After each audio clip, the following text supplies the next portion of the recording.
नमस्कार। हम लोग सिविल सर्विसेज प्रारंभिक परीक्षा खंड के अंतर्गत समान अध्ययन के इतिहास विषय को पढ़ रहे हैं और क्रमिक रूप में आधुनिक भारत के इतिहास के विभिन्न खंडों को पढ़ते हुए, समझते हुए, प्रश्नों को हल करते हुए चल रहे हैं और आप भी उसी गति के साथ चल रहे होंगे, ऐसा मैं मान रहा हूँ। पिछले क्लास में हमने 1857 का विद्रोह और श्रमिक आंदोलन के बारे में पढ़ा हुआ था। तो सारा पढ़ लिया होगा आपने 1857 के विद्रोह के कारणों को लेकर, उसके परिणाम को लेकर, नेतृत्वकर्ता को लेकर, उसकी असफलता के कारण। याद आ रहा है? तो उसी में से अब जरा कुछ प्रश्नों को उठाया जाए और मैंने बताया हुआ था कि हम लोग इस परंपरा के साथ चलेंगे कि जो कुछ भी पिछले क्लास में पढ़ा हुआ है, पिछले वीडियो में आपने देखा, समझा, रिवीजन करना है और फिर नेक्स्ट क्लास में नया टॉपिक शुरू होने से पहले उस पुराने क्लास के क्वेश्चंस को हम लोग हल करें, समझें। तो उसी कड़ी में अगर देखें कि अब यहाँ पर प्रश्न 1857 में भारत का गवर्नर जनरल कौन था। इसका मतलब 1857 के विद्रोह के दौरान भारत का गवर्नर जनरल कौन था। Lord Dalhousie, Lord Canning, Lord William Bentinck, Cornwallis. अब चीज़ें ये होती हैं कि गवर्नर जनरल को याद कैसे रखें, तो हम कार्यों के आधार पर उसको याद रख पाते हैं, टाइम पीरियड को लेकर चलते हैं। कोई ज़रूरी नहीं होता कि आप वर्ष और तिथि को ही ध्यान में रखें। अब जैसे कॉर्नवालिस को लेकर था तो कम से कम ये चीज़ ध्यान आनी चाहिए कि अच्छा, ये स्थायी बंदोबस्त के संदर्भ में इसने कार्य किया था। तो ऐसे में समय हुआ था 1793 का, तो इसका मतलब ये तो नहीं है। लॉर्ड विलियम बेंटिक के बारे में एक उल्लेखनीय चीज़ है कि जब हम कह रहे हैं सती प्रथा निरोधक कानून पारित किया 1829 ईस्वी का, तो इसका मतलब ये भी नहीं है। लॉर्ड डलहौजी के संदर्भ में हम कह रहे थे कि लॉर्ड डलहौजी का समय ही हमने बताया हुआ था कुल मिलाकर कि 48 में आता है, युद्ध करता है। तो ये भी नहीं बचा लॉर्ड कैनिंग। इसी के बारे में हम लोग कह रहे थे। लॉर्ड कैनिंग के संदर्भ में ये चीज़ें थी। 1857 के विद्रोह के समय में महत्वपूर्ण व्यक्ति थे। तो गवर्नर जनरल के रूप में कार्य कर रहे लॉर्ड कैनिंग, भारत का मुगल सम्राट बहादुर शाह जफर, ब्रिटिश प्रधानमंत्री पॉमस्टन और सेनापति, मुख्य सेनापति एनिसन। ये पिछले लेक्चर में पढ़ रहे थे। तो इसका मतलब उत्तर बी होगा। इसी तरह प्रश्न है, लंबा चौड़ा प्रश्न देकर घबराइए मत।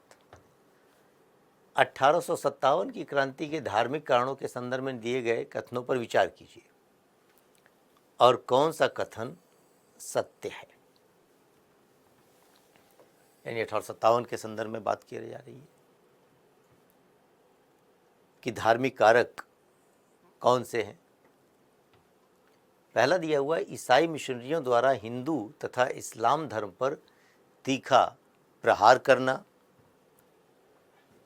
ठीक बात है, ईसाई मिशनरियों ने परंपरागत भारतीय धर्म परंपरा पर चोट पहुंचाई थी, ईसाईकरण पर बल दिया था।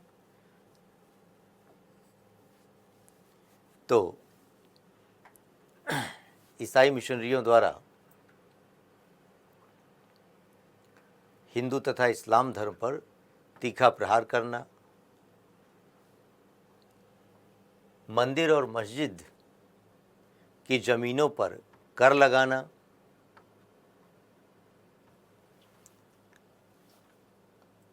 अब ये मंदिर और मस्जिद की ज़मीनों पर कर लगाया जा रहा था। तो उससे कहीं ना कहीं समस्याएं भी बढ़ रही थी और ब्रिटिश सरकार द्वारा भारतीय समाज सुधारकों की सलाह पर सामाजिक कुरीतियों के विरुद्ध कानून बनाना, तो जो भारतीय समाज सुधार में कानून बनाए जा रहे थे उससे भारतीय के एक वर्ग को लग रहा था कि जानबूझकर वह हस्तक्षेप कर रहे हैं। तो ऐसे में कौन सा कथन सत्य है इस बारे में उपयुक्त सभी दिखाई पड़ेगा। इसी तरीके से अगला प्रश्न कि 1857 के विद्रोह का आरंभ कहाँ से हुआ था? लखनऊ, झांसी, नागपुर, मेरठ। तो जो विद्रोह की विधिवत शुरुआत कही जाती है 10 मई को जो है मेरठ छावनी के अंतर्गत से, वहाँ से जो है सैनिक दिल्ली की तरफ कूच करते हैं। तो इसलिए उत्तर डी मेरठ। इसी तरह प्रश्न है, दिल्ली में प्रतीक रूप में विद्रोहियों के नेता बहादुर शाह जफर थे जो मुगल बादशाह था, परंतु वास्तविक नियंत्रण एक सैनिक समिति के हाथों में था और इस समिति का प्रमुख कौन था? जनरल बख्त खां, मौलवी अहमदुल्ला, मनीराम दीवान, तात्या तोपे। तो यहाँ पर ध्यान रखना है कि दिल्ली में बहादुर शाह जफर को अपना नेता उन्होंने घोषित किया था विद्रोहियों ने, लेकिन वास्तविक नियंत्रण वह जनरल बख्त खां, जिन्होंने सैनिकों को बरेली से दिल्ली लाया था, जिन्हें हम खान बहादुर खान के नाम से भी जानते हैं, सिकंदर खान। तो इसलिए उत्तर ए जनरल बख्त खां को वास्तविक, तो ये ध्यान रखिएगा कभी दूसरे रूप में भी क्वेश्चन आ सकता है ये आपके पास, सैनिक समिति का प्रमुख कौन था? तो जनरल बख्त खां। इसी तरह 1857 के विद्रोह के संदर्भ में सूची 1 को सूची 2 से सुमेलित करना है। मैच करने का क्वेश्चन है, पॉपुलर क्वेश्चन है, यूपीएससी के आते हैं ये, कि एक तरफ क्रांतिकारियों के नाम है, दूसरी तरफ स्थान कहाँ से जुड़े हुए हैं। तो एक तरफ से अगर देखें, नाना साहब का संबंध कानपुर से था, बेगम हजरत महल लखनऊ से संबंधित थी, महारानी लक्ष्मीबाई झांसी से संबंधित थी और कुंवर सिंह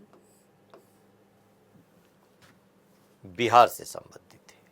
तो उत्तर होना चाहिए 4321, 4321 यानी उत्तर बी होगा। तो मैच करने वाले क्वेश्चंस के लिए नाम, स्थान के साथ जुड़ाव, ये सब चीज़ें आपको पढ़नी है। कल हम लोग इस बात को लेकर जो पिछले क्लास में देख रहे थे वह आपने पढ़ा होगा। इसी तरह कि 1857 के विद्रोह की असफलता के प्रमुख कारणों में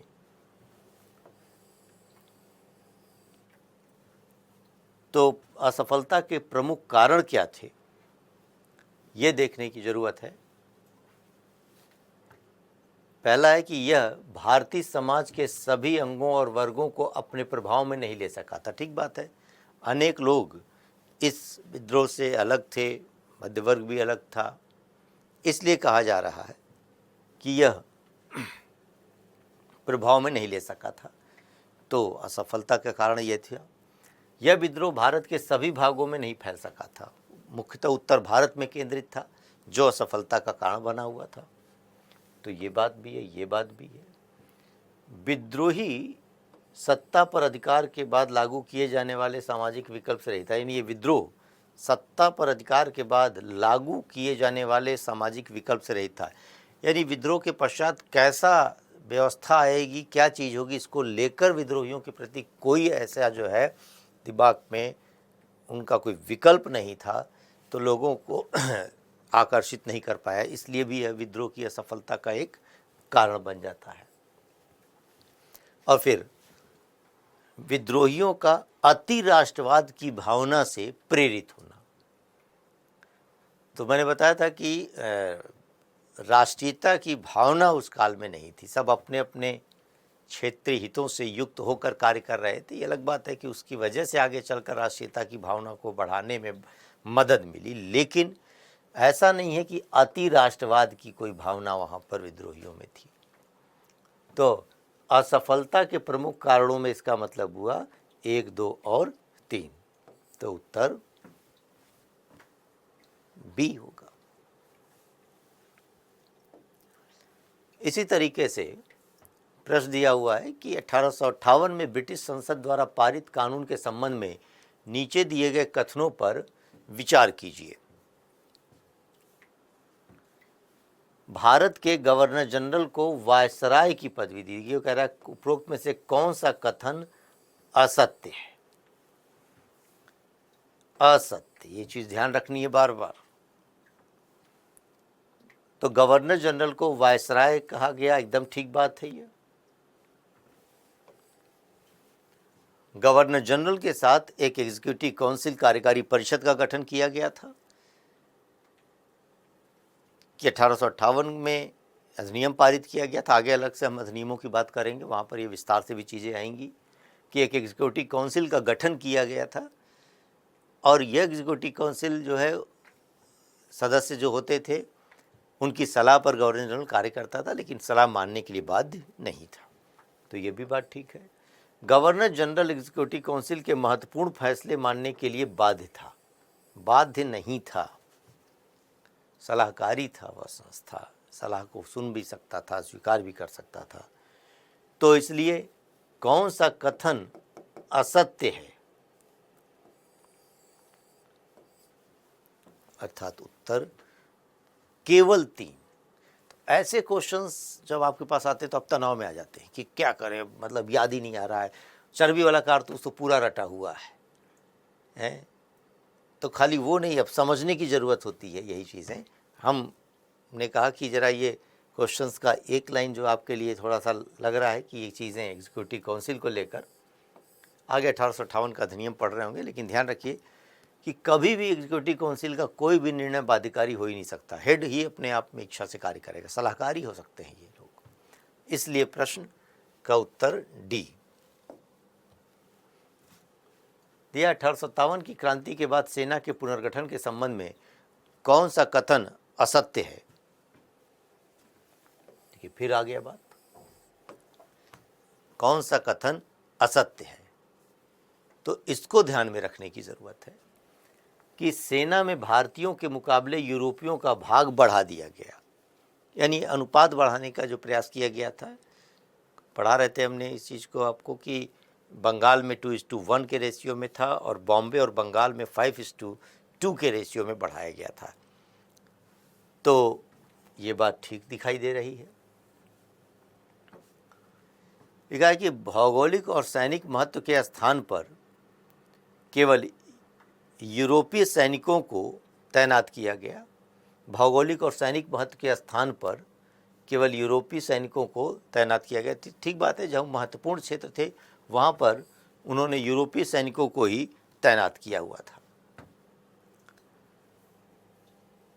आधिकारिक वर्ग में भारतीय सैनिकों को भी शामिल किया गया, यानी जो उनके अधिकारी वर्ग थे अब उसमें भारतीयों को भी शामिल किया जाने लगा 1857 के बाद। तो ऐसा नहीं था।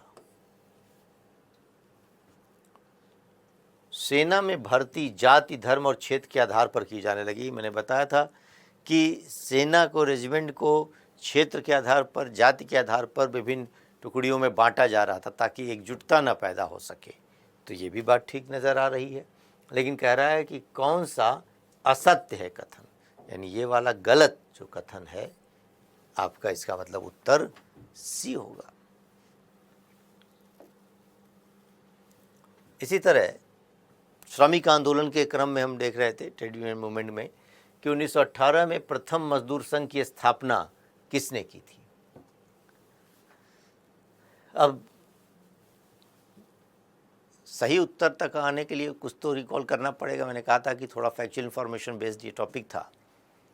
तो 1918 में एक मद्रास श्रमिक यूनियन भारत में प्रथम जो है मजदूर यूनियन के रूप में जानी जाती है, जो जिसके संस्थापक जी रामानुजलु और जी चेलवीपति चेट्टी थे और जिसके प्रथम अध्यक्ष वीपी वाडिया हुआ करते थे। तो यहाँ पर कह रहा मजदूर संघ की स्थापना, यानी उसकी अध्यक्षता को लेकर कह रहा है, तो इसलिए वीपी वाडिया यहाँ पर उत्तर होगा आपका। प्रश्न है कि किसने अहमदाबाद टेक्सटाइल लेबर एसोसिएशन की स्थापना की थी? बताइए, तो बहुत आसान सी चीज़ है आपके पास।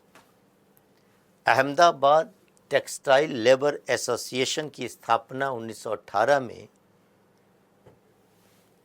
ट्रस्टीशिप सिद्धांत के तहत, न्याय के सिद्धांत के तहत की गई थी महात्मा गांधी के द्वारा। ये सब क्वेश्चंस कभी भी आपको किसी एग्जाम में ऐसे सच नजर आ जाएंगे, तो जरा इस पर नजर रखिए। लिखा हुआ है कि अखिल भारतीय ट्रेड यूनियन कांग्रेस के 1920 में बंबई में हुए प्रथम अधिवेशन की अध्यक्षता की थी फिरोज शाह मेहता ने, वीवी गिरी ने, लाला लाजपत राय ने और एनएम जोशी ने। तो जो all India trade union Congress AITUC की स्थापना तिलक की प्रेरणा से हुई थी बॉम्बे में, जिसके प्रथम अधिवेशन की अध्यक्षता लाला लाजपत राय ने की थी। इसके उपाध्यक्ष जोसेफ बैप्टिस्ट, सचिव दीवान चमन लाल थे। याद आ रहा है, ये बातें पिछली क्लास में की जा रही थी कि इस all India trade union Congress के स्थापना का स्वागत कांग्रेस ने अपने 1922 के 11 अधिवेशन में किया हुआ था। 1929 में इसके अध्यक्ष जवाहरलाल नेहरू हुआ करते थे। तो ऐसे में ये ट्रेड यूनियन वाले पार्ट को आपको थोड़ा सा बार बार पढ़ना होगा, तथ्यात्मक चीज़ें उसमें हैं। तो प्रश्नों को हल करने का मतलब ये है कि जब आप खाली प्रश्न सोचते हैं कि लाओ प्रश्नों के माध्यम से तैयारी करें, तो तैयारी करके प्रश्न हल कीजिए, तब आप रिकॉल कर पाएंगे क्या चीज़ें आपकी याद हैं, क्या स्किप हो रही हैं, इन चीज़ों को समझ पाएंगे। ठीक है, तो अब जरा आज हम लोग अब इस नए चैप्टर को कवर करेंगे, इस टॉपिक को कवर करेंगे यहाँ पर, और परीक्षा के लिहाज से बेहद महत्वपूर्ण यहाँ पर आए हुए प्रश्न आपको बढ़त दिलाते हैं। देखिए, कुछ प्रश्न ऐसे होते हैं जो परीक्षा में आपको रेस में बनाए रखते हैं, वो आप सही करते हैं तो आप रेस में बने रहते हैं, और कुछ प्रश्न ऐसे होते हैं जो कि अगर आप सही करते हैं तो रेस में आगे निकलते हैं। उनमें से यह सेगमेंट है जो कहीं ना कहीं सोशल रिलीजियस रिफॉर्म मूवमेंट है 19वीं सेंचुरी का, तो 19वीं सदी का एक सामाजिक धार्मिक सुधार आंदोलन,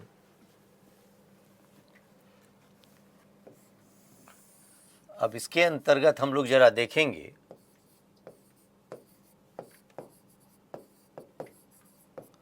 कि उदय के कारण क्या रहे,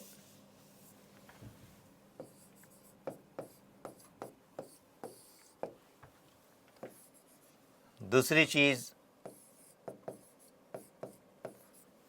इसका स्वरूप क्या रहा,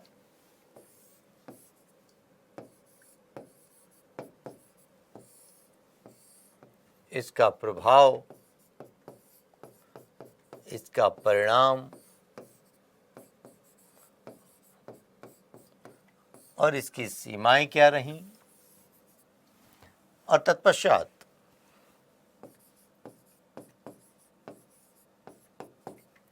महत्वपूर्ण सुधारक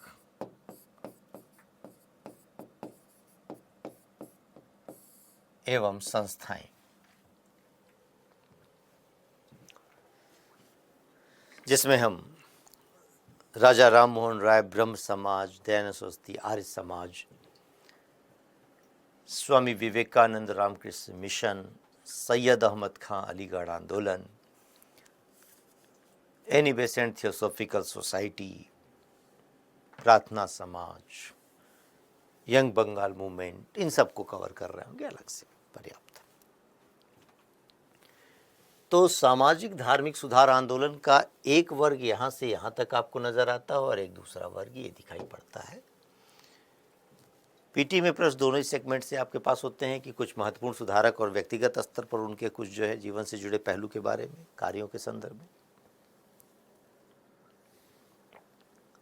और कुछ पूरे सामाजिक धार्मिक सुधार आंदोलन के अपने संदर्भ में होता है कि आखिर किस वजह से 19वीं सदी में सामाजिक धार्मिक सुधार आंदोलन का उदय हो रहा है।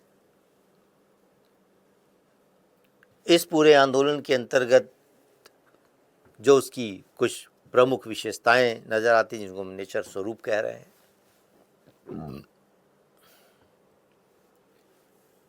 क्या प्रभाव रहा, क्या परिणाम रहा, और इस पूरे आंदोलन की अपनी सीमाएं क्या रही, सीमाओं को भी जरा समझने की जरूरत है, कमजोरियां क्या रही इसमें, और फिर अलग से जो है एक समाज सुधारक और संस्थाओं का अलग वर्ग बनाकर हम लोग अध्ययन कर रहे होंगे।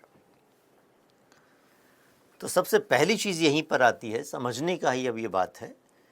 खाली ये टॉपिक पढ़ने का मतलब ये नहीं है कि राजा राम मोहन राय ने जो है ब्रह्म समाज की स्थापना 1828 ईस्वी में की थी।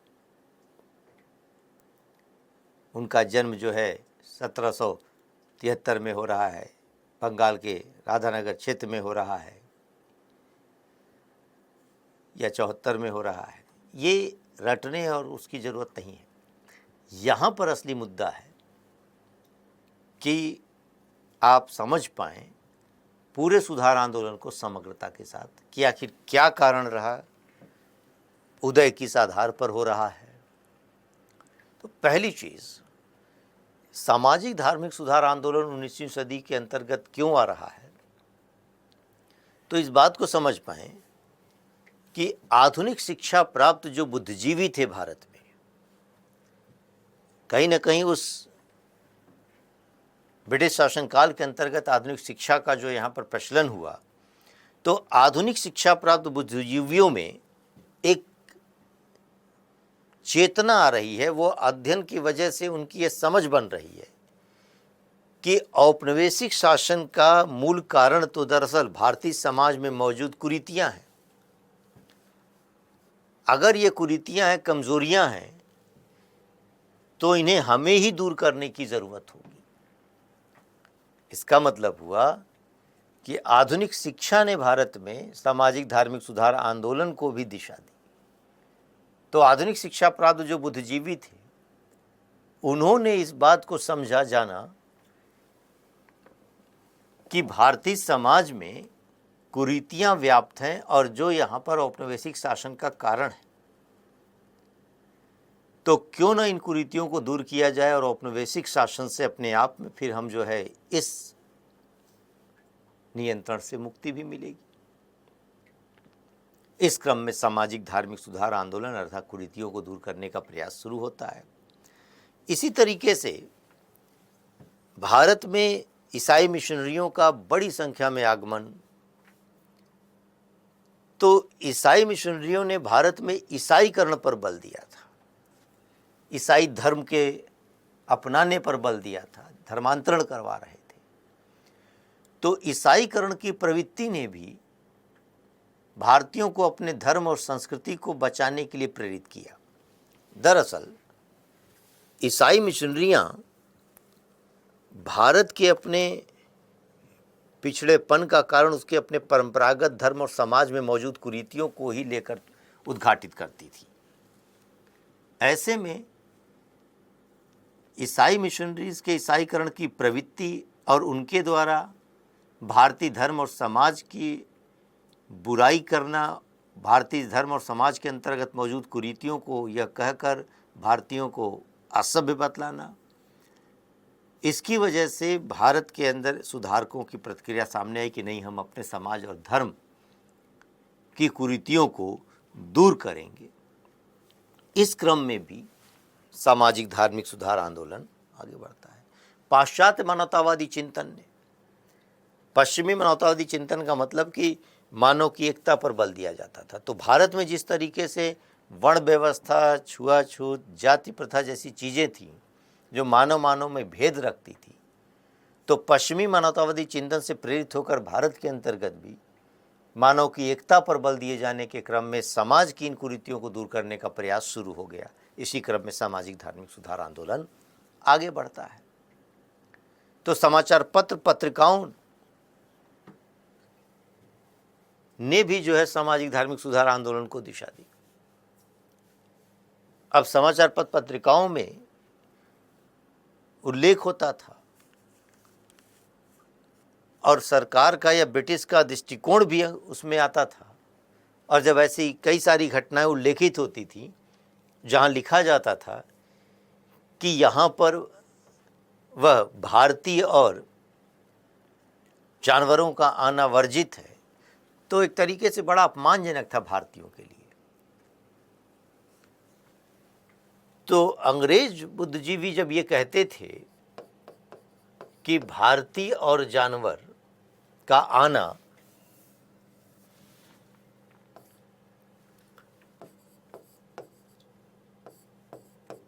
वर्जित है, तो एक धरातल पर रख देने से भारतीयों के लिए बड़ा अपमानजनक था। तो ऐसी दशा में क्या कारण था वो जो ऐसा कहते थे? अब भारतीय का तात्पर्य वही इंसान के लिए कहा जाता है कि मैंने सिविलाइज्ड एनिमल, जबकि भारतीयों के संदर्भ में ये था कि भारतीय असभ्य है और जानवर तो असभ्य है, दोनों एक कैटेगरी में है। तो भारतीयों के एक वर्ग के लिए भी यह बड़ा अपमानजनक बात थी और उन्होंने अब इस असभ्यता के प्रतीक और चिन्ह, सती प्रथा है, विधवा प्रथा है, पर्दा प्रथा है, ऐसी कुरीतियों को दूर करने का प्रयास किया और इसी क्रम में सामाजिक धार्मिक सुधार आंदोलन आगे बढ़ता है। इसका मतलब सामाजिक धार्मिक सुधार आंदोलन के उदय के कारणों में हम देख रहे हैं कि आधुनिक शिक्षा, समाचार पत्र पत्रिकाओं का अपना योगदान, पश्चिमी मानवतावादी चिंतन, ईसाईकरण की प्रतिक्रिया, ऐसी स्थितियों के साथ सामाजिक धार्मिक सुधार आंदोलन आगे बढ़ता है। अब इस पूरे सामाजिक धार्मिक सुधार आंदोलन के अंतर्गत किए गए जो कार्य थे, जो कुछ नियम कानून बनाए जा रहे थे, उन सब को लेकर अगर हम कहें कि स्वरूप कैसा नजर आता है,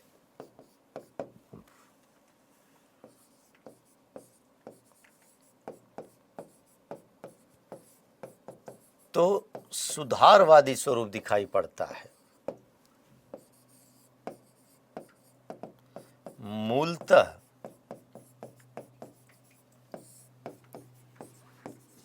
सामाजिक सुधार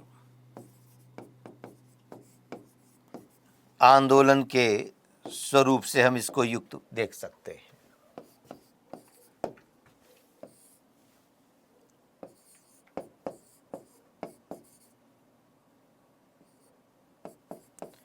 शैक्षणिक स्वरूप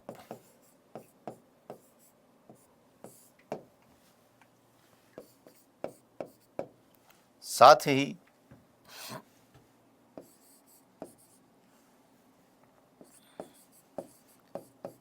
मध्यवर्गीय स्वरूप,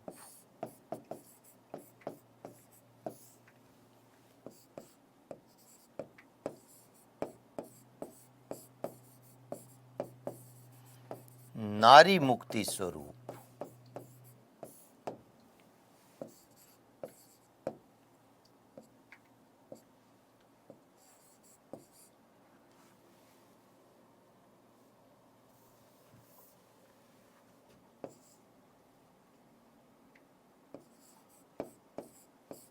और फिर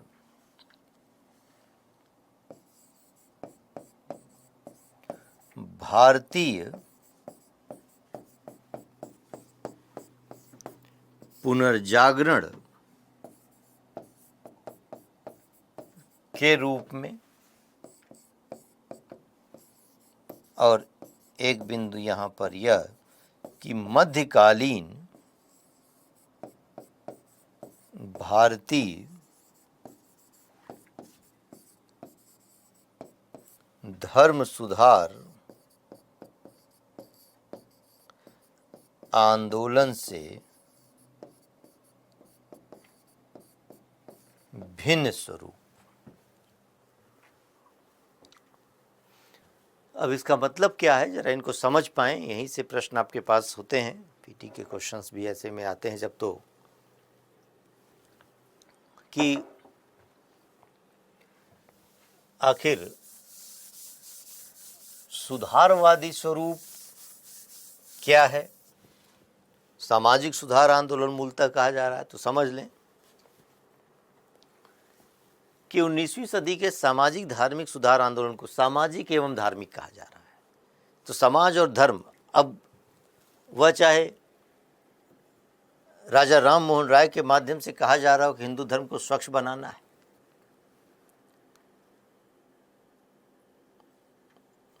वह कर्मकांड की आलोचना की जा रही है, मूर्ति पूजा का खंडन किया जा रहा है, तो कहीं न कहीं धार्मिक वातावरण को स्वच्छ बनाने की बात की जा रही है। तो साथ ही समाज में नारी के अधिकारों को लेकर, छुआछूत अस्पृश्यता की भावना को समाप्त करने को लेकर बात की जा रही है। तो धार्मिक और सामाजिक तमाम बातें साथ साथ चल रही हैं। लेकिन यहाँ पर पीटी में प्रश्न होता है कि मूलतः क्या था। तो ध्यान रखना है कि यह एक मूलतः सामाजिक सुधार आंदोलन था। चूंकि समाज की बुराइयां धर्म सम्मत थीं, धर्म से उनको जो है समर्थन प्राप्त होता था, तो जब तक धार्मिक संरचना को, मान्यताओं को हम तार्किक नहीं बना लेते, तब तक समाज में सुधार संभव नहीं था। यही वजह है कि सामाजिक कुरीतियां धार्मिक मान्यताओं से समाज में चलती थी। तो कहीं न कहीं धर्म के अंतर्गत की रूढ़ियों को, कमजोरियों को दूर करने का भी प्रयास किया गया। इसी क्रम में सामाजिक धार्मिक सुधार आंदोलन कहा जा रहा है।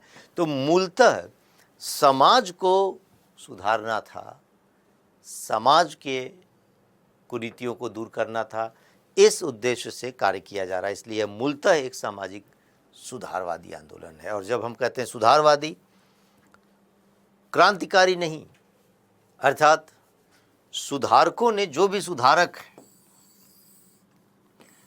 अपने अपने धर्म के अंतर्गत रहते हुए, यानी चाहे वह राम मोहन राय हों, तो हिंदू धर्म के अंतर्गत रहते हुए ही उन्होंने सुधार की बात की, उस हिंदू धर्म की कुरीतियों को दूर करने पर बल दिया। कोई नया धर्म चलाने की बात नहीं कर दी। वह दयानंद सरस्वती, वो उस धर्म के अंतर्गत जिसमें थे उसी में रहते हुए उसकी कुरीतियों को दूर करने का प्रयास कर रहे हैं। कोई नया धर्म चलाने की बात नहीं की, आह्वान नहीं किया। बुद्ध की तरह कोई बौद्ध धर्म जैसी चीजें नहीं आ गई। सैयद अहमद खान चाहे कुरान की कितनी आधुनिक व्याख्या करें, इस्लाम के ही अंतर्गत रहते हुए इस्लाम की कुरीतियों को दूर करने पर बल दे रहे हैं। तो सुधारवादी था, सुधार करने पर बल दे रहा था। इसने किसी नए मत का कोई प्रवर्तन नहीं कर दिया, कोई नया धर्म नहीं चला दिया इन्होंने। तो इसलिए 19वीं सदी का सामाजिक धार्मिक सुधार आंदोलन हम मूलतः सामाजिक सुधार आंदोलन, सुधारवादी आंदोलन के नाम से जानते हैं। इसी तरीके से एक स्वरूप जो लिखा हुआ है, शैक्षणिक स्वरूप, यानी 19वीं सदी के सामाजिक धार्मिक सुधार आंदोलन के अंतर्गत सुधारकों ने शिक्षा पर बल दिया, शिक्षा को मानव की आवश्यकता बतलाया। तो शिक्षा को लेकर सभी सुधारकों ने प्रयास किया कि शिक्षा का प्रसार हो। इसका मतलब ये हुआ कि वह चाहे ब्रह्म समाज हो, राजा राम मोहन राय का प्रयास हो कि उन्होंने हिंदू कॉलेज की स्थापना की कलकत्ता में, वह वेदांत सोसाइटी की स्थापना कर रहे हैं। आर्य समाज के संगठन के अंतर्गत हम देखते हैं दयानंद एंग्लो वैदिक कॉलेज बन रहे हैं, गुरुकुल की स्थापना हो रही है। तो शिक्षा पर बल दिया जा रहा है। सैयद अहमद खां अलीगढ़ में मोहम्मडन एंग्लो ओरिएंटल कॉलेज की स्थापना कर रहे हैं। तो शिक्षा पर बल दिया जा रहा है। इसलिए इस आंदोलन को हम एक शैक्षणिक स्वरूप से युक्त देख पाते हैं, अर्थात शिक्षा पर बल दिया जा रहा है। इसी तरीके से आंदोलन का एक रूप जो नजर आता है, जिसको हम मध्यवर्गीय आंदोलन कह रहे हैं। अब ये चीज समझने की है कि जब हम कहते हैं मध्य वर्ग,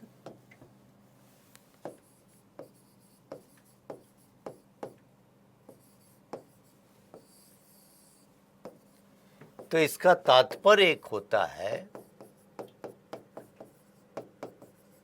आधुनिक शिक्षा प्राप्त लोग।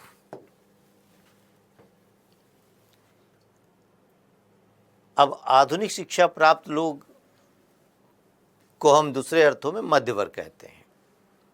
कई सारे वर्ग होते हैं। वर्ग की संरचना की अगर हम बात करते हैं, जिसे हम कहते हैं कुलीन वर्ग, तो जो भूस्वामी वर्ग है, भूस्वामी वर्ग का मतलब जमीन पर जिसका पैतृक अधिकार चला रहा, तो जन्म लेते ही भूस्वामी बन जाएगा। लेकिन मध्य वर्ग का मतलब शिक्षा जन्म लेते नहीं मिल जाएगी। तो जो आधुनिक शिक्षा प्राप्त लोग हैं उनके लिए मध्य वर्ग शब्द का प्रयोग किया जाता है। ऐसे में पेशेवर लोग होते हैं, प्रोफेशनल्स होते हैं। तो ऐसी दशा में अब अगर इस सामाजिक सुधार आंदोलन को अगर देखें कि कैसे जो है यह मध्यवर्गीय नजर आता है, तो नेतृत्वकर्ता सामाजिक धार्मिक सुधार आंदोलन का मध्य वर्ग था। वह राजा राम मोहन राय, दयानंद सरस्वती, व विवेकानंद हो, सैयद अहमद खां हो, नौरोजी फरदून जी हो, हेनरी विवियन डेरेजियो हो, एनी बेसेंट हो, तो मध्य वर्ग से युक्त लोग थे नेतृत्वकर्ता। इसी तरीके से आंदोलन के अंतर्गत आखिर जो प्रचार प्रसार हो रहा था,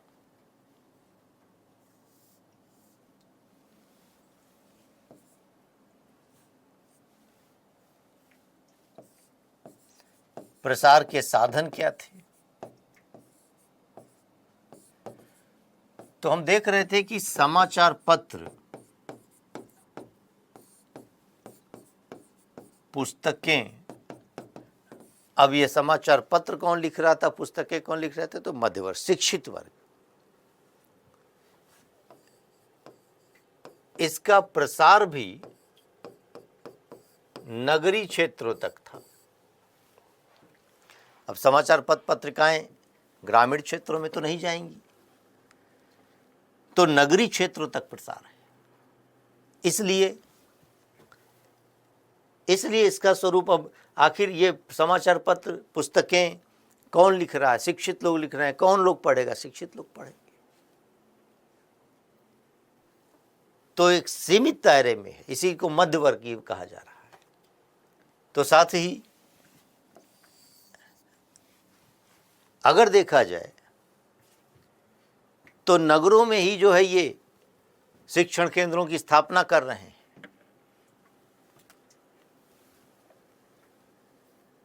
अब वह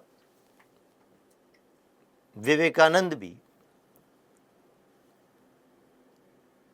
वह शिकागो जा रहे हैं। तो इसका मतलब है कि सुधारकों के द्वारा नगरीय क्षेत्रों को अपने प्रचार प्रसार का केंद्र बनाया जा रहा है। इस दृष्टिकोण से इसको हम मध्यवर्गीय कह रहे हैं। लेकिन दो चीजें हैं, केवल मध्यवर्गीय नहीं है, पूर्णतः मध्यवर्गीय नहीं है, बल्कि इन मध्यवर्गीय दायरे से बाहर भी निकलता हुआ नजर आ सकता है। इसको हम देख सकते हैं। इसका मतलब हुआ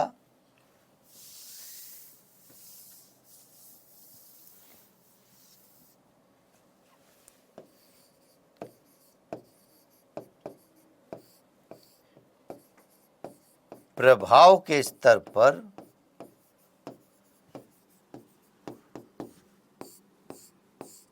मध्य वर्ग के दायरे से बाहर निकल जाता है। यानी इसे पूर्णतः मध्यवर्गीय नहीं कहा जा सकता, क्योंकि अगर वर्ण व्यवस्था पर कोई चोट कर रहा है तो उस वर्ण व्यवस्था के विरोध की वजह से लाभ केवल मध्यवर्ग को नहीं, निम्न जाति वर्ण को भी होने वाला है। तो यही वजह है कि अगर वर्ण और जाति से अलग हटकर मानव की एकता पर बल दिया है, राष्ट्रीयता की भावना का विकास होगा, तो ये कोई जो है केवल एक सीमित नहीं रह जाएगा, उस दायरे से बाहर निकल जाएगा।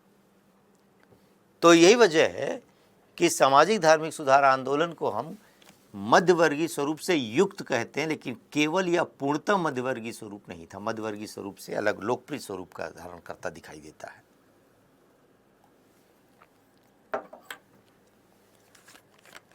इसी तरह अगर देखा जाए कि यहाँ पर कहा गया कि एक भारतीय पुनर्जागरण के रूप में कि हम इसे भारतीय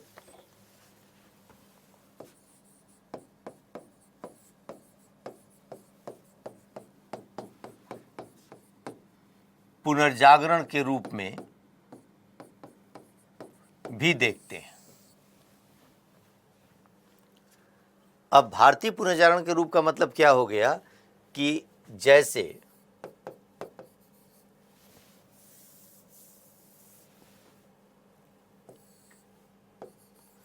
एक यूरोपीय पुनर्जागरण था जो 16वीं सदी में दिखाई देता है, वहां यूरोपीय पुनर्जागरण के तत्व, यूरोपीय पुनर्जागरण में भी मानवतावाद पर बल था, यूरोपीय पुनर्जागरण में भी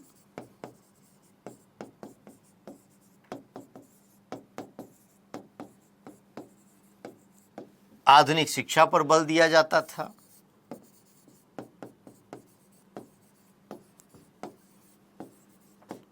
धार्मिक कर्मकांड की आलोचना हो रही थी। एक तरीके से यूरोप के अंदर भी मानव की एकता पर बल दिया जा रहा था। तो उसी तरीके से भारत में भी हम देखते हैं 19वीं सदी में वर्ण व्यवस्था, जाति पात, छुआछूत के विरुद्ध बात की जा रही है, मानव की एकता और समता पर बल दिया जा रहा है, धार्मिक कर्मकांडों की आलोचना की जा रही है। तो इस आधार पर अगर देखा जाए तो हम इसको यूरोपीय पुनर्जागरण के समान कह पाते हैं। तार्किक तरीके से अक्षय कुमार दत्त ने चिकित्सा के अपने सिद्धांतों के आधार पर बाल विवाह की आलोचना की थी। तो तार्किक बातें भी हैं जो कि हम यूरोपीय पुनर्जागरण में देखते हैं। तो यूरोपीय पुनर्जागरण के तत्व दिखाई पड़ते हैं। तो भारत में भी पुनर्जागरण, पुनः जागना यानी कि मानव केंद्रित अवधारणा को लेकर आना, तार्किक तरीके पर बल दिया जाना, तर्क और विवेक पर बल दिया जाना, तर्क और विवेक पर बल दिया जाना, ये सारे तत्व हम 19वीं सदी के इस सामाजिक सुधार आंदोलन के अंतर्गत भी देखते हैं। नेताओं के अपने जो सामाजिक सुधारक नेता थे उनके अपने विचारों में देख पाते हैं कि वे भी जो है तर्क और विवेक पर बल दे रहे हैं। लेकिन यूरोप के पुनर्जागरण के समान बहुत सारे तत्व हैं, बावजूद इसके पूर्णतः यूरोपीय पुनर्जागरण के समान हम इसको नहीं कह सकते, क्योंकि जो यूरोप के पुनर्जागरण के कुछ अन्य तत्व थे, जैसे हम भौगोलिक खोजें, वहाँ पर पुनर्जागरण के फलस्वरूप भौगोलिक खोजें होती हैं। वास्को डी गामा और तमाम यूरोपीय जो अब विभिन्न क्षेत्रों में जा रहे हैं, खोज कर रहे हैं, तो वहाँ पर जो भौगोलिक खोजों का दौर था, यह भारत के अंतर्गत नहीं दिखाई दिया। वहाँ कला और संस्कृति के क्षेत्र में जो परिवर्तन नजर आए वो यहाँ पर दिखाई नहीं पड़े। तो हम कह सकते हैं कि 19वीं सदी का सामाजिक धार्मिक सुधार आंदोलन यूरोपीय पुनर्जागरण के तत्वों से युक्त दिखाई देता है, लेकिन कोई पूर्णतः या मूलतः जो है यूरोपीय पुनर्जागरण के समान नहीं था। पीटी में यही सब चीज़ें ध्यान में रखने की होती हैं। कई बार यही क्वेश्चन सब आपके पास आते हैं, तो ध्यान रखना है कि ये कोई यूरोपीय पुनर्जागरण के हूबहू समान नहीं था। हाँ, यूरोपीय पुनर्जागरण के कुछ तत्व यहाँ पर मिलते हैं। इसी तरीके से अगर कहा जाए मध्यकाल में जो कबीर और नानक का जो है सुधार आंदोलन हम देखते हैं कि मध्यकालीन भारत के अंतर्गत कबीर भी वर्ण व्यवस्था पर चोट कर रहे थे, कर्मकांड की आलोचना कर रहे थे। तो क्या 19वीं सदी का सामाजिक धार्मिक सुधार आंदोलन भारत के अंतर्गत चल रहे उस 15वीं सदी के आंदोलन के अंतर्गत से क्या साम्यता रखता है या कुछ अलग है? तो मूलभूत अंतर है। पहली चीज, मध्यकालीन सुधार आंदोलन के अंतर्गत अगर देखें तो वहां पर उपदेश दिया जा रहा था, बातें बताई जा रही थी। वहां पर कोई कानून को बनाकर कुरीति दूर करने की बात और मांग नहीं थी। जबकि 19वीं सदी के सामाजिक धार्मिक सुधार आंदोलन के अंतर्गत कानून का निर्माण कर सामाजिक कुरीतियों को दूर करने की बात की जा रही थी। और इसी संदर्भ में हम देख रहे थे कि राजा राम मोहन राय के प्रयासों से सती प्रथा निरोधक कानून बन रहा है। ईश्वरचंद्र विद्यासागर के प्रयासों से विधवा पुनर्विवाह अधिनियम बन रहा है।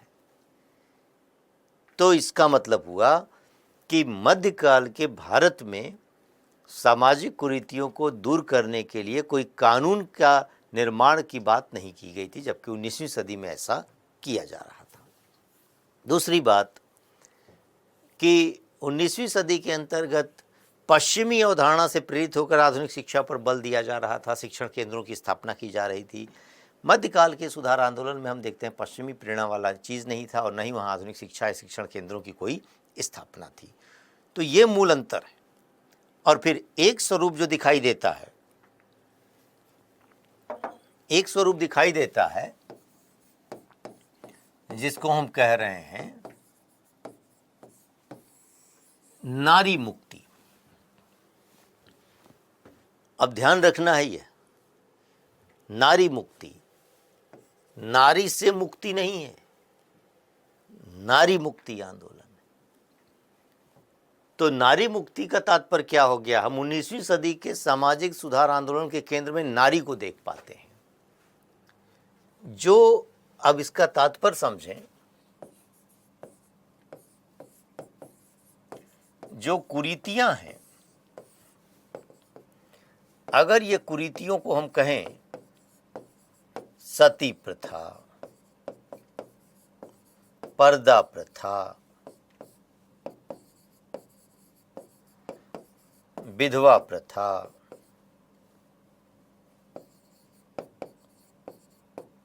बाल हत्या, ये बाल हत्या इनफैक्ट बालिका हत्या है,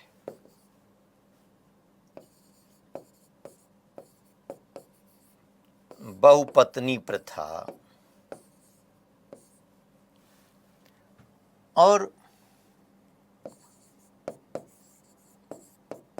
जो बाल विवाह,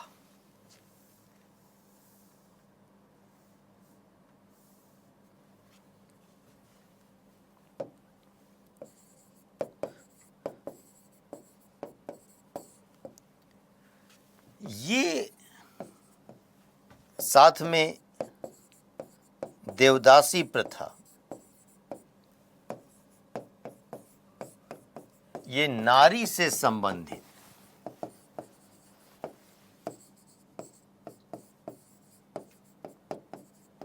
कुरीतियां हैं जो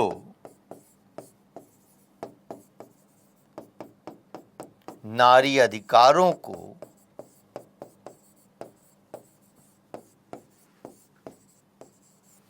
सीमित करती हैं, और ये कुरीतियां, ये परंपराएं, ये प्रथाएं, ये नारी को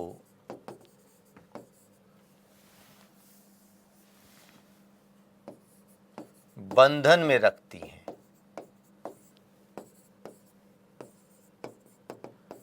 अतः इन कुरीतियों को दूर करना ही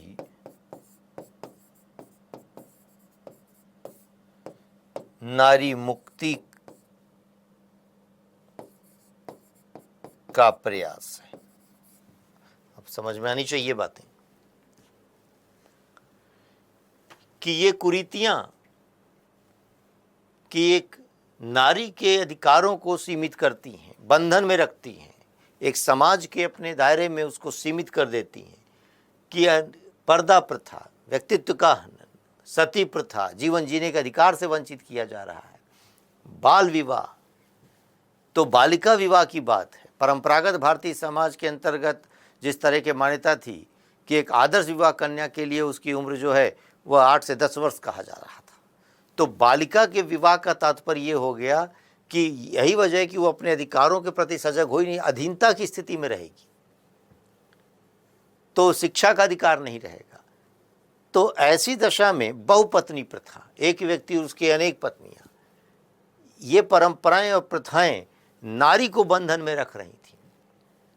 सोचने की बात तो यही है कि आखिर यहाँ पर ये सब कहीं ना कहीं जिस एक पुरुष प्रधान समाज के अंतर्गत बनाई गई प्रथाएं थी,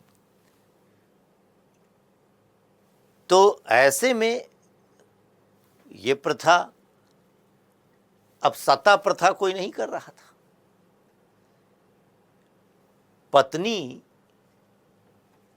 के मर जाने पर दूसरा विवाह पुरुष के लिए, पुरुष मर जाए तो पत्नी को जिंदा जला देने की अवधारणा थी। ये अपने आप में अतार्किक चीज थी। तो ये अधिकार कहीं ना कहीं नारी के सीमित हो जा रहे थे इससे। तो अगर हम इन कुरीतियों को दूर करते हैं, अब देवदासी प्रथा, मंदिर में जो है देवताओं के अपने मनोरंजन के लिए, उनकी सेवा के लिए दासियां रखी जाती थी, और इस माध्यम से कहीं ना कहीं नारी शोषण वहां पर होता था। तो इसका तात्पर्य ये हुआ ये कुप्रथा थी। ऐसी दशा में अगर ये कुरीतियां दूर होंगी तो नारी ही बंधन से मुक्त होगी। इसलिए कहा गया कि 19वीं सदी के सामाजिक धार्मिक सुधार आंदोलन के केंद्र में नारी दिखाई देती है, क्योंकि ये समस्याएं, समाज की कुरीतियां प्रायः उससे जुड़ी हुई थी। तो अगर इन कुरीतियों को दूर करते हैं तो नारी इन कुरीतियों से मुक्त हो रही, समाज इन कुरीतियों से मुक्त हो रहा। इसी को दूसरे अर्थों में नारी मुक्ति आंदोलन के नाम से जाना जाता है। अब यहां पर देखा जाएगा कि ये अगर स्वरूप हैं तो इस पूरे सामाजिक धार्मिक सुधार आंदोलन का प्रभाव क्या पड़ा।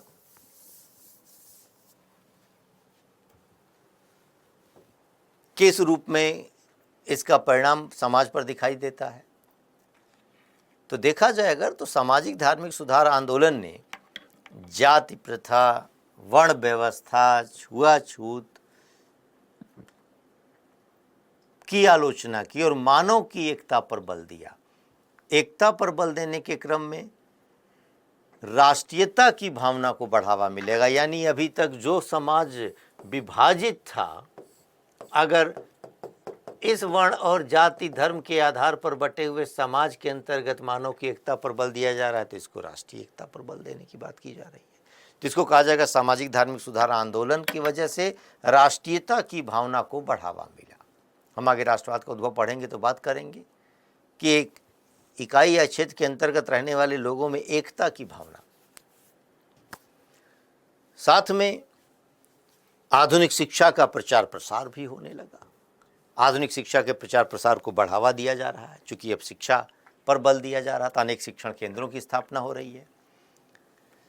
इस सुधार आंदोलन के चलते भारतीयों के अंदर जो एक आत्मविश्वास और गौरव की भावना भी जागी। सुधारकों ने जो है भारत के परंपरागत अपने अतीत के जो है बेहतर पन्नों को उजागर किया।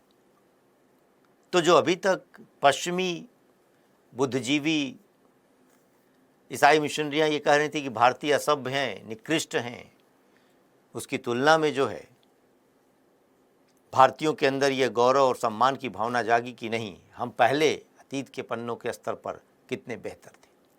यानी उज्जवल पक्षों को भी उद्घाटित किया उन्होंने, आत्मविश्वास और गौरव बतलाया।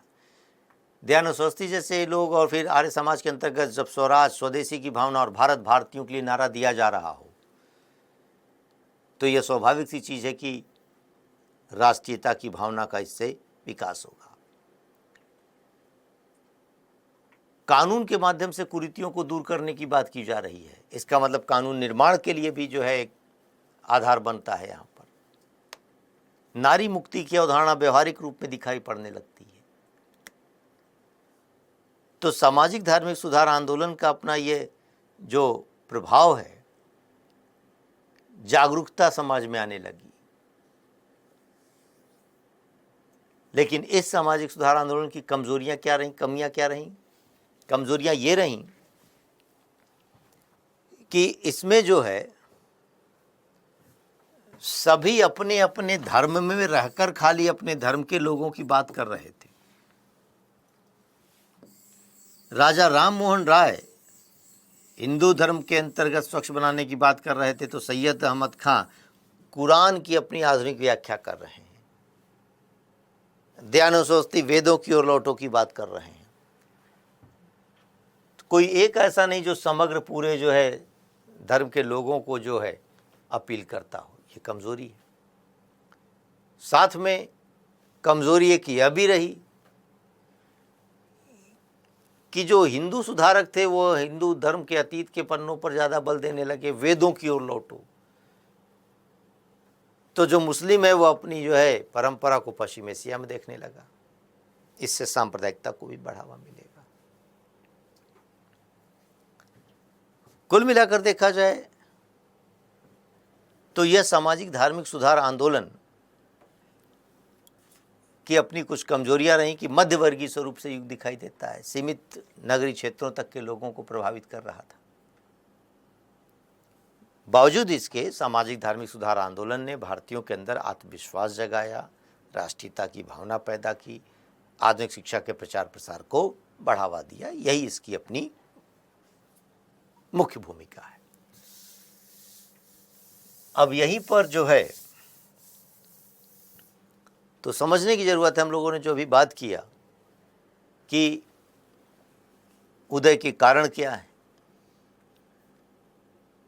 साथ में स्वरूप क्या है,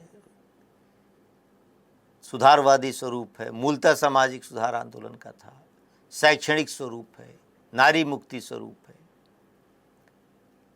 मध्यकालीन भारतीय आंदोलन से भिन्न स्वरूप है और यूरोपीय पुनर्जागरण के समान भी दिखाई देता है,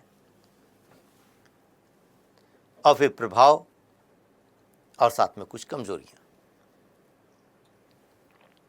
अब ऐसे में सुधारकों का अब यहां पर क्या कार्य रहा, उनको जरा हम लोग अलग से समझ पाएं, जिनमें हम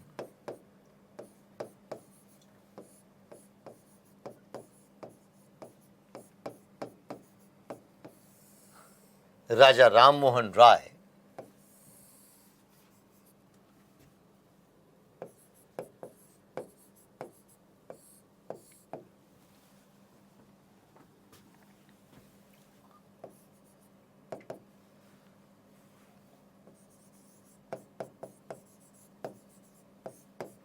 धार्मिक क्षेत्र में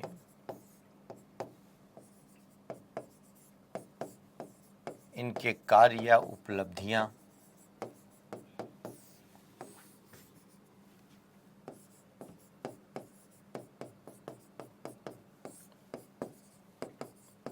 सामाजिक क्षेत्र में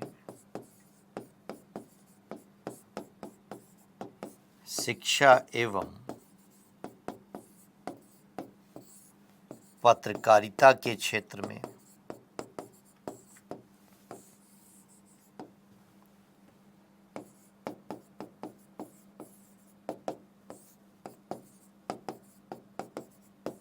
और राजनीतिक क्षेत्र में। तो राजा राम मोहन राय के संदर्भ में अब जरा हम लोग समझ पाएं, विस्तार से समझें। पीटी के क्वेश्चंस यहाँ पर कैसे बनते हैं, क्या है, तभी हल कर पाएंगे हम। तो इन्हें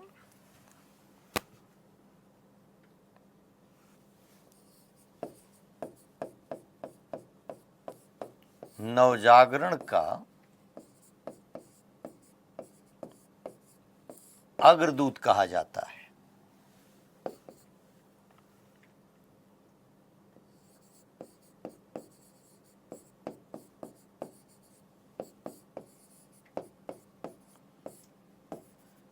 आधुनिक भारत का पिता कहा जाता है।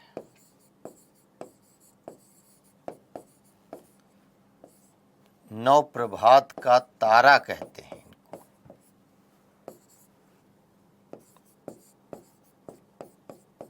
पूर्व एवं पश्चिम की परंपरा का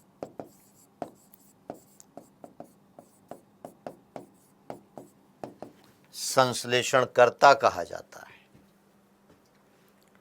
इसका तात्पर्य क्या है, समझ पाए। जैसे अब राजा राम मोहन राय तो 1774 से 1833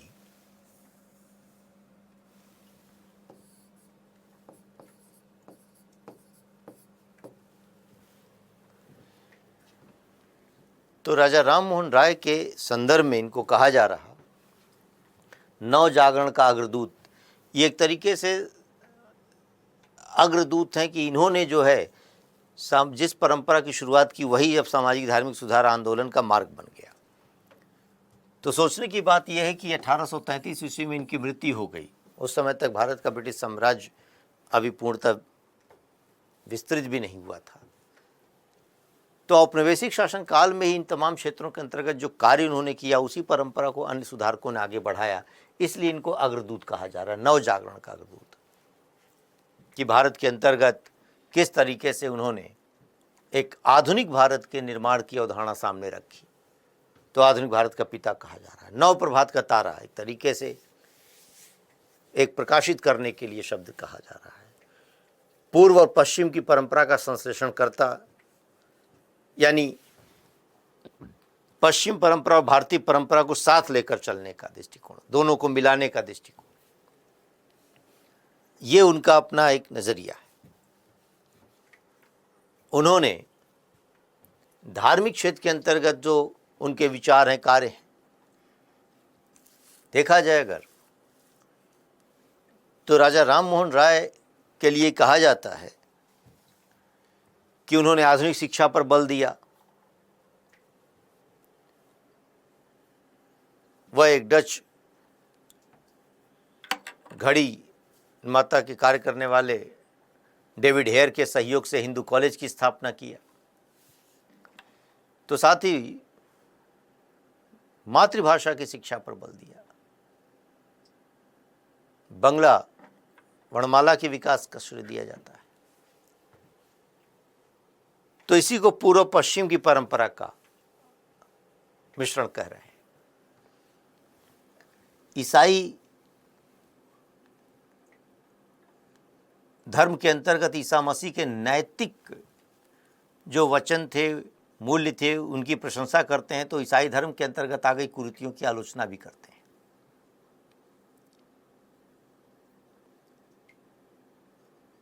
एक तरफ जहां भारत के अंतर्गत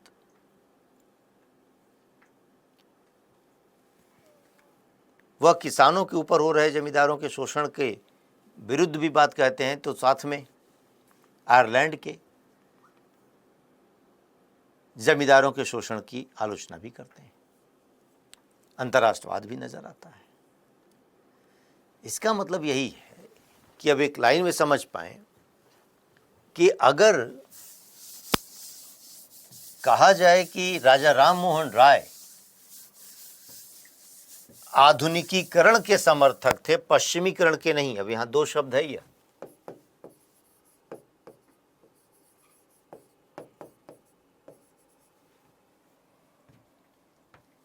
जिसे कहा जा रहा है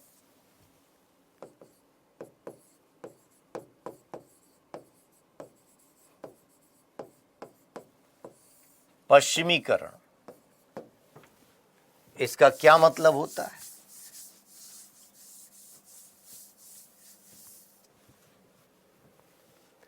पश्चिमीकरण का मतलब हुआ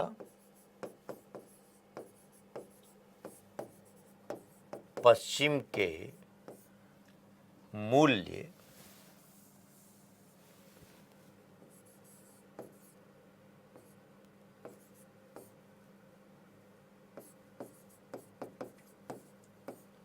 वस्तु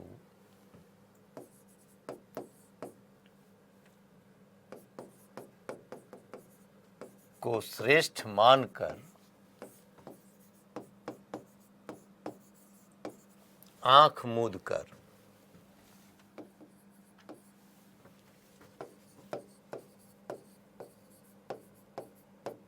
उन्हें अपनाना। तो दूसरी चीज है जिसको हम कहते हैं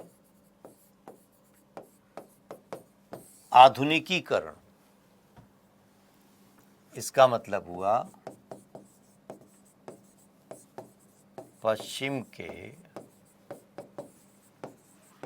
मूल विचार वस्तु को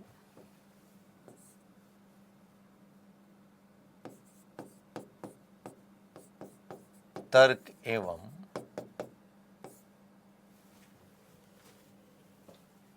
विवेक के माध्यम से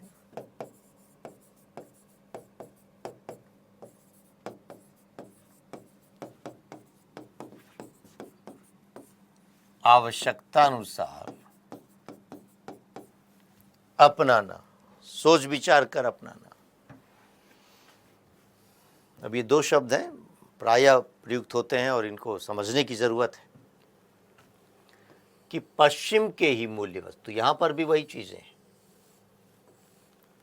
अंतर क्या है? पश्चिमीकरण जब हम कहते हैं श्रेष्ठ मानकर आंख मूंद कर, कि पश्चिम के मूल्य परंपराएं वस्तु श्रेष्ठ हैं, ये मानकर हम चुपचाप उसको अपनाने लगें, ये कहलाता है पश्चिमीकरण।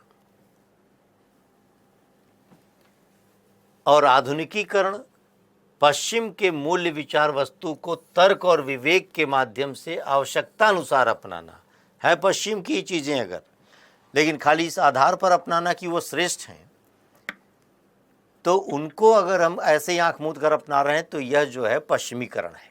तो पश्चिमीकरण एक नकारात्मक चीज है, अंधानुकरण जिसको कहा जाए, जबकि आधुनिकीकरण सकारात्मक चीज है। तर्क और विवेक, सोच विचार कर, आंख खोल कर हम चीजों को अपना रहे हैं।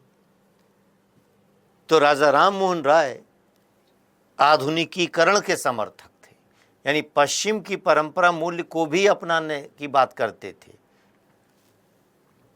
तर्क और विवेक से, जरूरत के आधार पर। इसका मतलब हुआ कि समझ पाए कि आखिर पश्चिम की बातें क्यों की जा रही हैं। तो जो कहीं ना कहीं ये आधुनिक तत्व जिनको हम कहते हैं, आधुनिक तत्व जिनको हम मानवतावाद के नाम से जान रहे हैं, ये आधुनिक तत्व के अंतर्गत अगर कहा जाए जो वैज्ञानिक शिक्षा है, आधुनिक शिक्षा है, प्रिंटिंग प्रेस है,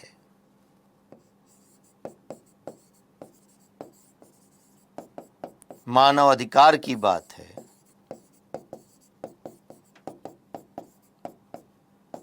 वैज्ञानिक खोजें हैं, ये सभी का विकास पश्चिम से हुआ, जिसे हम यूरोप कह रहे हैं।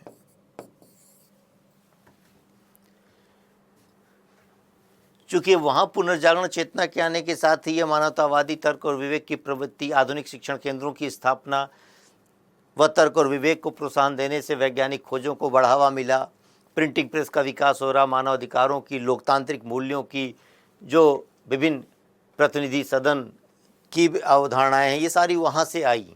शक्ति का पृथक्करण सिद्धांत, व कोपरनिकस का सिद्धांत, व न्यूटन, व डार्विन। तो पश्चिम के विकास के साथ इनका संबंध है। और जब यूरोप के देशों का दूसरे अन्य क्षेत्रों पर नियंत्रण होने लगा तो वह ज्ञान विज्ञान वहाँ भी पहुँचने लगा। इसलिए हम ये कह रहे होते हैं कि पश्चिम के ज्ञान मूल्य परंपराएं अपने आप में आधुनिक भी हैं। तो इसी को अब समझने की ज़रूरत है कि आधुनिकीकरण और पश्चिमीकरण का बारीक अंतर खाली है कि तर्क और विवेक से पश्चिम की चीज़ों को अपनाना जो आधुनिक है, तो स्वाभाविक सी बात है वह जो है आधुनिकीकरण कहला रहा है। आंख मूंद कर कोई अपना रहा है तो वह पश्चिमीकरण के नाम से जाना जा रहा है। दूसरी चीज़ कि अब यहीं पर समझने की ज़रूरत है कि हम अगर आगे पढ़ेंगे, वैसे गांधी और नेहरू को लेकर भी, कि अब एक चीज़ है जिसको हम यहाँ पर समझ पाएँ कि आखिर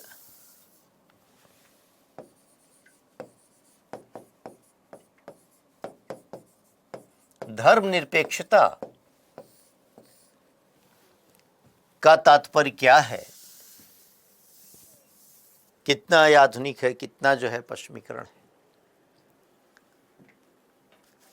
तो जैसे हम पश्चिमीकरण को लेकर कहते हैं चीज़ों को कि बगैर सोचे विचारे हम कार्य कर रहे हैं, पश्चिम की मूल परंपराओं को अपनाने श्रेष्ठ मानकर अपना रहे हैं कि पश्चिम के लोग ऐसा कर रहे हैं इसलिए हम भी करें, हम भी श्रेष्ठ हो जाएंगे। तो जब कोई कोक पेप्सी पीता कहता तूफानी करते हैं, तो वह भी तो जो है वही चीज़ हो गई। हम आगे आर्ट एंड कल्चर में पढ़ेंगे कि आखिर जिस तरीके से भारत में वैलेंटाइन डे, तो ये नहीं मनाना कोई गुनाह है, आवश्यकता। तो ये बातें आएंगी, कल्चर में आएंगी। आवश्यकता क्या है, ज़रूरत क्या, तर्क क्या है, उसके पीछे अगर चीज़ें नहीं पता हैं तो समस्या है। तो जब हम कहते हैं धर्मनिरपेक्षता, सेकुलरिज्म की जब बात की जाती है, और दूसरा एक शब्द है, ये भारत ने अपनाया, दूसरा एक शब्द है सर्वधर्म समभाव।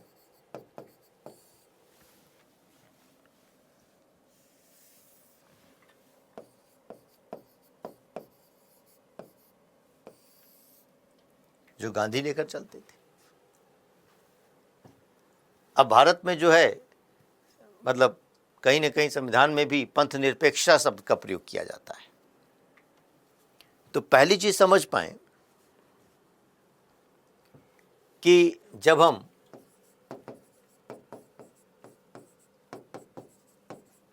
पंथ निरपेक्षता की बात करते हैं, इंग्लिश में वही वर्ड है सेकुलरिज्म, तो एक सेकुलर जो अप्रोच होता है, पंथ निरपेक्ष और धर्म निरपेक्ष, जिसको अब अंतर क्या हुआ, यहां पर अंतर यह हुआ कि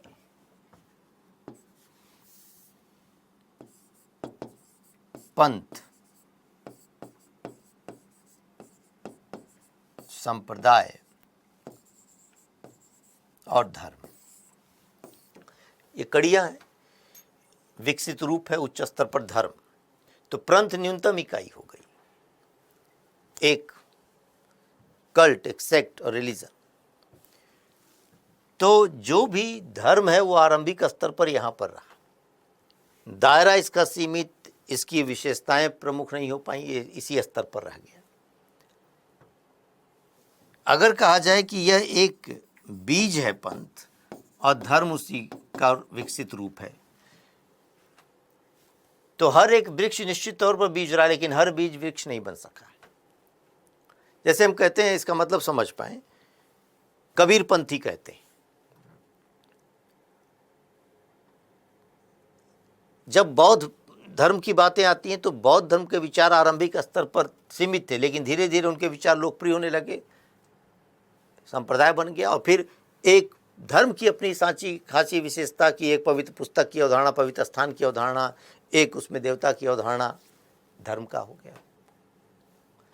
तो ऐसे में कबीर पंथी, अब कबीर के विचार उतने ही सीमित क्षेत्र में रहे, पंथ से ऊपर नहीं बढ़ पाया। वही कबीर के बारे में अगर कबीर की पूजा होने लगे, कबीर के स्तर पर कबीर के ग्रंथों को जो पवित्र मानने लगे, उनके अपने जन्म और उनके अपने स्थानों से जुड़े हुए चीज़ों को लेकर पवित्र मानने लग जाएं, तो एक रिलीजन हो गया, दायरा बढ़ गया। तो पंथ निरपेक्ष का मतलब हो गया कि हम पंथ से भी निरपेक्ष रहेंगे, क्योंकि भारत के अंतर्गत अनेक ऐसे छोटे छोटे कल्ट मौजूद हैं, इसलिए शब्द का उपयोग किया गया पंथ निरपेक्षता। यहां पर अगर देखा जाए कि भारत के अंतर्गत धर्मनिरपेक्षता जैसी चीज़ों को लेकर बात की जा रही है, तो यह पश्चिमी मूल्य अवधारणा है। जवाहरलाल नेहरू जो पश्चिम मूल परंपरा संस्कृति के अपने जानकार और उसको अपनाने के पक्ष में थे, तो धर्मनिरपेक्षता को कि धर्म से निरपेक्ष, यूरोप ने चूंकि अपनाया था धर्मनिरपेक्षता का मूल्य, वहाँ पर धर्मयुद्ध हुआ, तो जब राज्य बने तो उन्होंने धर्म से अपने आप को तटस्थ रखा। तो अवधारणा बन गई कि राज्य का अपना कोई धर्म नहीं होना चाहिए, राज्य धर्म से तटस्थ होना चाहिए, धर्मनिरपेक्ष। वो यूरोप की चीज़ थी। भारत के अंतर्गत धर्म ने कभी कोई समस्या पैदा की ही नहीं। भारत के अंतर्गत तो एक स्थितियाँ ये थी कि भारत में अगर कहा जाए परंपरागत, जिसे सनातन धर्म या ब्राह्मण धर्म कहा जा रहा है, तो साथ में उसके बौद्ध धर्म, समकालीन स्तर पर वह जैन धर्म, अनेक धर्म, सिख धर्म,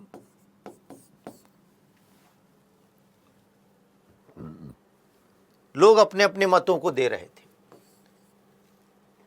तो कभी भी यहां पर धर्म ने अंधकार पैदा किया ही नहीं। इस मामले में धर्म युद्ध नहीं हुआ कोई,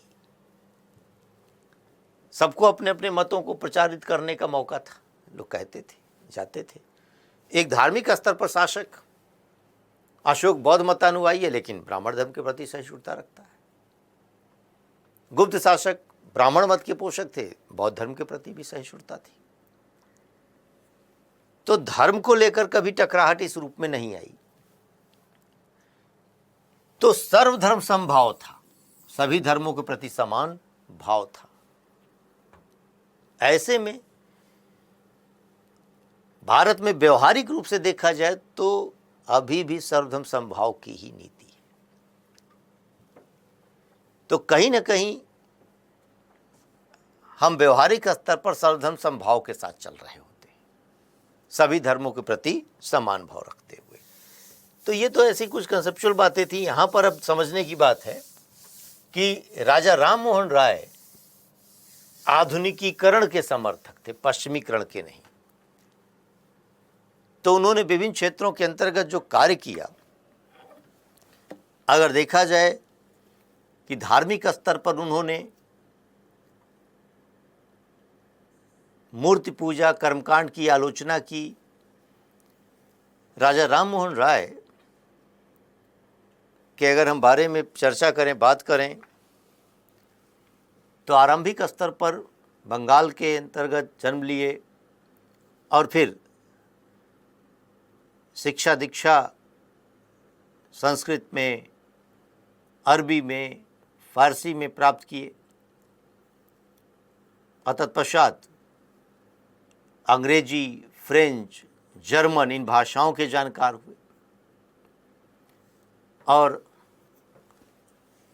एक ब्रिटिश अधिकारी जॉन डिग्बी के अपने सहायक के रूप में कार्य कर रहे थे, दीवान के रूप में कार्य कर रहे थे। और जब वहाँ से उन्होंने त्यागपत्र दिया, तत्पश्चात उन्होंने 1814 में आत्मीय सभा की स्थापना कलकत्ता में की और वे वेद, उपनिषद, कुरान, बाइबिल इन सभी ग्रंथों को पढ़ते थे, उनके जानकार थे।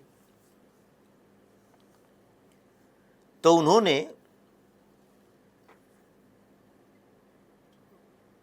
ईसाई धर्म परंपरा के ईसा मसीह के नैतिक मूल्यों की प्रशंसा की, कर्मकांडों की आलोचना भी करते थे। तो हिंदू धर्म के अंतर्गत आ गई कुरीतियों को भी जो है वह आलोचना का बिंदु बनाते थे, लेकिन साथ ही वेद और उपनिषदों की सत्ता में विश्वास रखते थे। यही है पूर्व पश्चिम की परंपराओं को संश्लेषण, आधुनिकीकरण। ताराचंद चक्रवर्ती और चंद्रशेखर देव के सुझाव पर उन्होंने 1828 में ब्रह्म समाज की स्थापना की।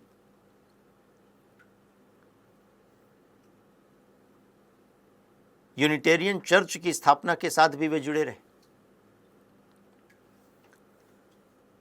देखा जाए तो ब्रह्म समाज की स्थापना किया, जिसका मूल उद्देश्य अपने आप में हिंदू धर्म को स्वच्छ बनाना था, एकेश्वरवाद पर बल देना था। उनका अपना चिंतन यही था। और ब्रह्म समाज के अंतर्गत शनिवार को उसकी बैठक होती थी, जिसमें सभी उपदेशात्मक चर्चा में भाग लेते थे। वे ईश्वर के निर्गुण निराकार रूप की बात करते थे। तो राजा राम मोहन राय के साथ ही ब्रह्म समाज का विकास होता है। उसकी अलग अलग कहीं ना कहीं लोगों में लोकप्रियता बढ़ने लगती है। सामाजिक क्षेत्र में देखा जाए तो उन्होंने सती प्रथा निरोधक कानून बनाने में अपनी भूमिका अदा की, जाति पात छुआछूत वर्ण व्यवस्था की आलोचना की, नारी शिक्षा पर बल दिया, नारी शिक्षा को समाज की आवश्यकता बतलाया। उन्हीं के प्रयासों से 1829 में विलियम बेंटिक के समय में जो है सती प्रथा निरोधक कानून बना। यहाँ ध्यान रखने की जरूरत है कि उन्हीं के समकालीन एक नेता थे राधाकांत देव, जिन्होंने 1823 ईस्वी में एक धर्म सभा की स्थापना की थी।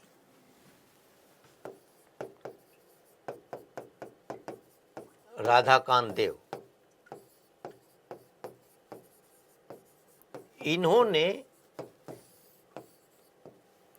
सती प्रथा निरोधक कानून का विरोध किया था, यानी रूढ़िवादी थे।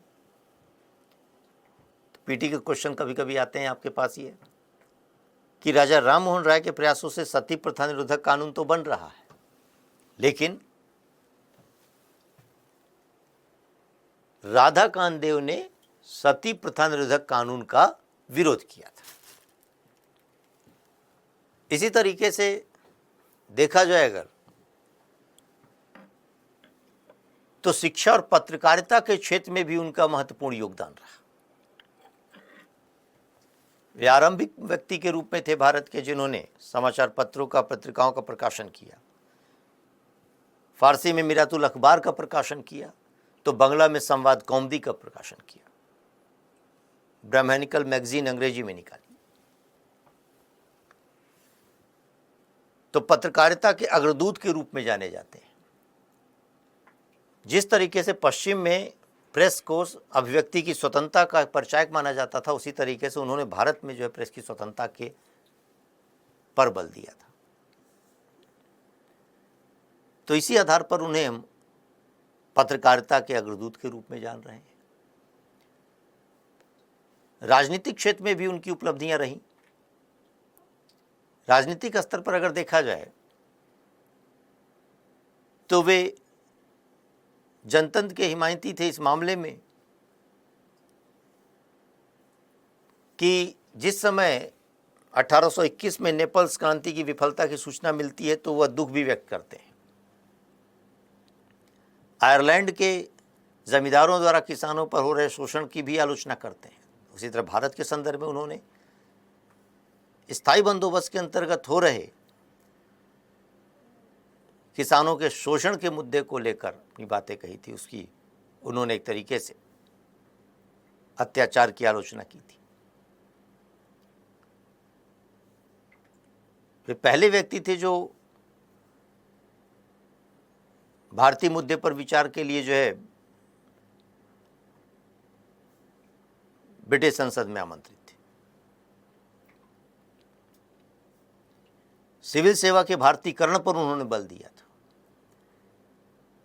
1826 में एक ज्यूरी एक्ट पारित हुआ, जिसके अंतर्गत जो है हिंदू मुसलमानों के साथ भेदभाव करने की नीति अपनाई जा रही थी। कि एक ज्यूरी एक्ट का तात्पर्य ये था कि न्यायालय के न्यायिक मुकदमों के अंतर्गत एक कुछ सदस्यों की ज्यूरी बैठती थी और उसके आधार पर निर्णय होता था, तो उस समय ये एक्ट बनाया गया कि ईसाइयों के मामलों को जो है हिंदू और मुस्लिम कोई नहीं सुनवाई कर सकता, भेदभाव बरता गया।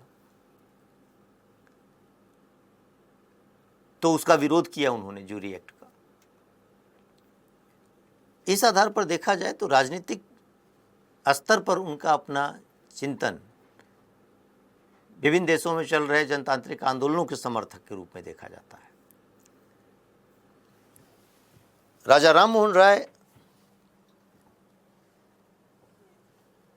यहाँ पर एक मुगल बादशाह अकबर सेकंड के पेंशन के मामले को लेकर ब्रिटेन के सम्राट विलियम फोर्थ के सामने प्रस्तुत होते हैं।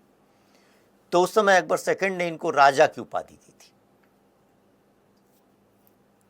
जब वे लंदन चले गए तो यहाँ पर ब्रह्म समाज का संचालन रामचंद्र विद्या वर्गीस ने संभाला था, ये ध्यान रखिएगा, रामचंद्र विद्या वर्गीस ने संभाला था। और जब वहाँ पर वो चले गए और तत्पश्चात 1833 में वहीं ब्रिस्टल में, लंदन में ही मृत्यु हो गई उनकी। तो उनकी मृत्यु के पश्चात यहाँ पर जो है ब्रह्म समाज का संचालन देवेंद्रनाथ टैगोर ने संभाला। और देवेंद्रनाथ टैगोर तत्वबोधिनी पत्रिका से जुड़े रहे।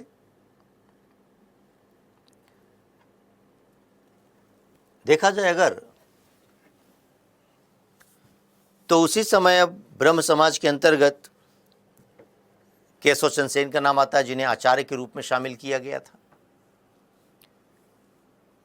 केशव चंद्र सेन ने ब्रह्म समाज को बंगाल से बाहर विभिन्न क्षेत्रों में प्रसारित किया, ये उनकी खास उपलब्धि मानी जाती है। बॉम्बे, मद्रास, पंजाब के क्षेत्रों में ब्रह्म समाज की शाखाएं निकली। केशव चंद्र सेन ने स्त्री शिक्षा पर विशेष बल भी दिया था, नारी के उत्थान पर बल दिया था। उन्होंने कहा था कि अगर किसी समाज की स्थिति को जानना है तो उस समाज की नारी की दशा को अगर हम समझ पाएं तो नारी की दशा को जान पाते हैं। केशव चंद्र सेन उदारवादी विचारों के अपने समर्थक थे और वे चाहते थे कि ब्रह्म समाज को केवल हिंदू धर्म के अंतर्गत न रखा जाए, उसको अन्य धर्मों के अंतर्गत भी लाया जाए। इसका तात्पर्य ये हुआ कि ब्रह्म समाज की अपने सभा में, बैठक में विभिन्न धर्म ग्रंथों का पाठ आयोजित करवाते थे। इसी मुद्दे पर उनका विवाद हुआ देवेंद्रनाथ टैगोर से और अंततः 1866 के ब्रह्म समाज का विभाजन होता है और फिर केशव चंद्र सेन उससे अलग होकर एक भारतीय ब्रह्म समाज की स्थापना करते हैं। तो जो ब्रह्म समाज का पहले का गुट था वह आदि ब्रह्म समाज के नाम से जाना जाता है। इसका मतलब हुआ, ध्यान रखना है कि आदि ब्रह्म समाज से अब देवेंद्रनाथ टैगोर जुड़ गए, जबकि भारतीय ब्रह्म समाज के अंतर्गत केशव चंद्र सेन थे।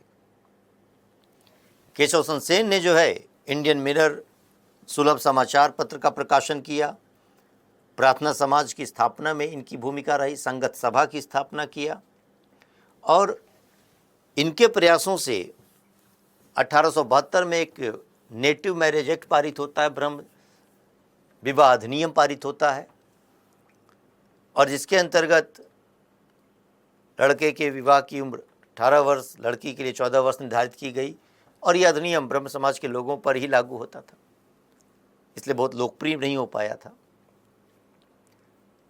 और जब केशव चंद्र सेन ने अपनी नाबालिग पुत्री का विवाह कर दिया तो उससे असंतुष्ट होकर पुनः ब्रह्म समाज में उनके विभाजन हो गया और एक साधारण ब्रह्म समाज शिवनाथ शास्त्री और आनंद मोहन बोस के माध्यम से सामने आया। तो ब्रह्म समाज के अंतर्गत कुछ चीज़ें जो नज़र आ रही हैं, अगर उनको हम देखें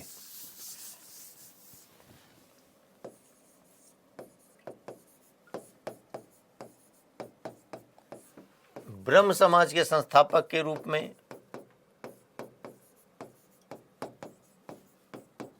राजा राम मोहन राय,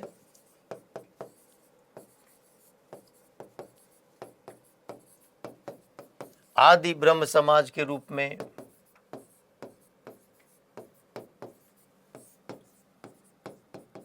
देवेंद्रनाथ टैगोर,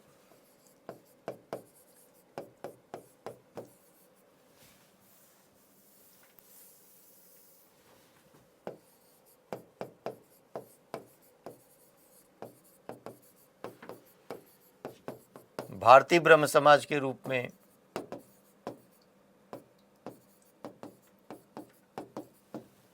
केशव चंद्र सेन। अब यह भी है कि इन चीज़ों को लिख लिया करिए आप स्वयं कॉपी पर।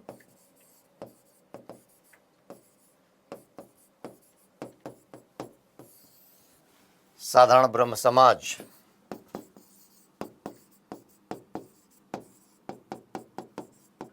शिवनाथ शास्त्री एवं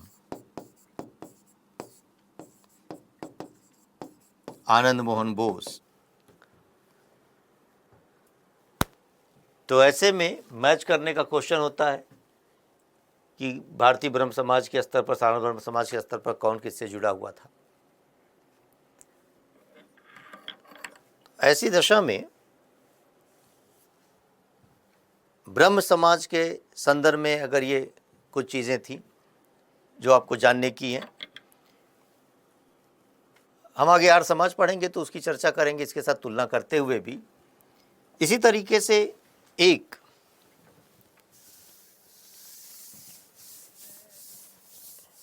बंगाल में ही जो प्रमुख रूप से उल्लेखनीय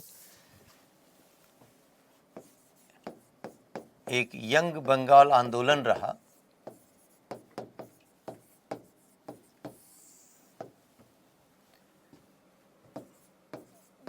जिसके अपने संस्थापक के रूप में हेनरी विवियन डेरोजियो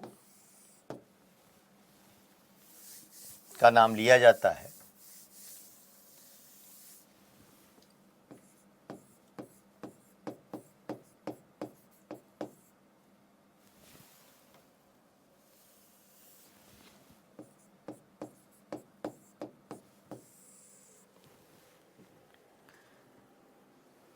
ये बहुत कम उम्र के अंतर्गत ही थे और उनकी मृत्यु हो गई थी।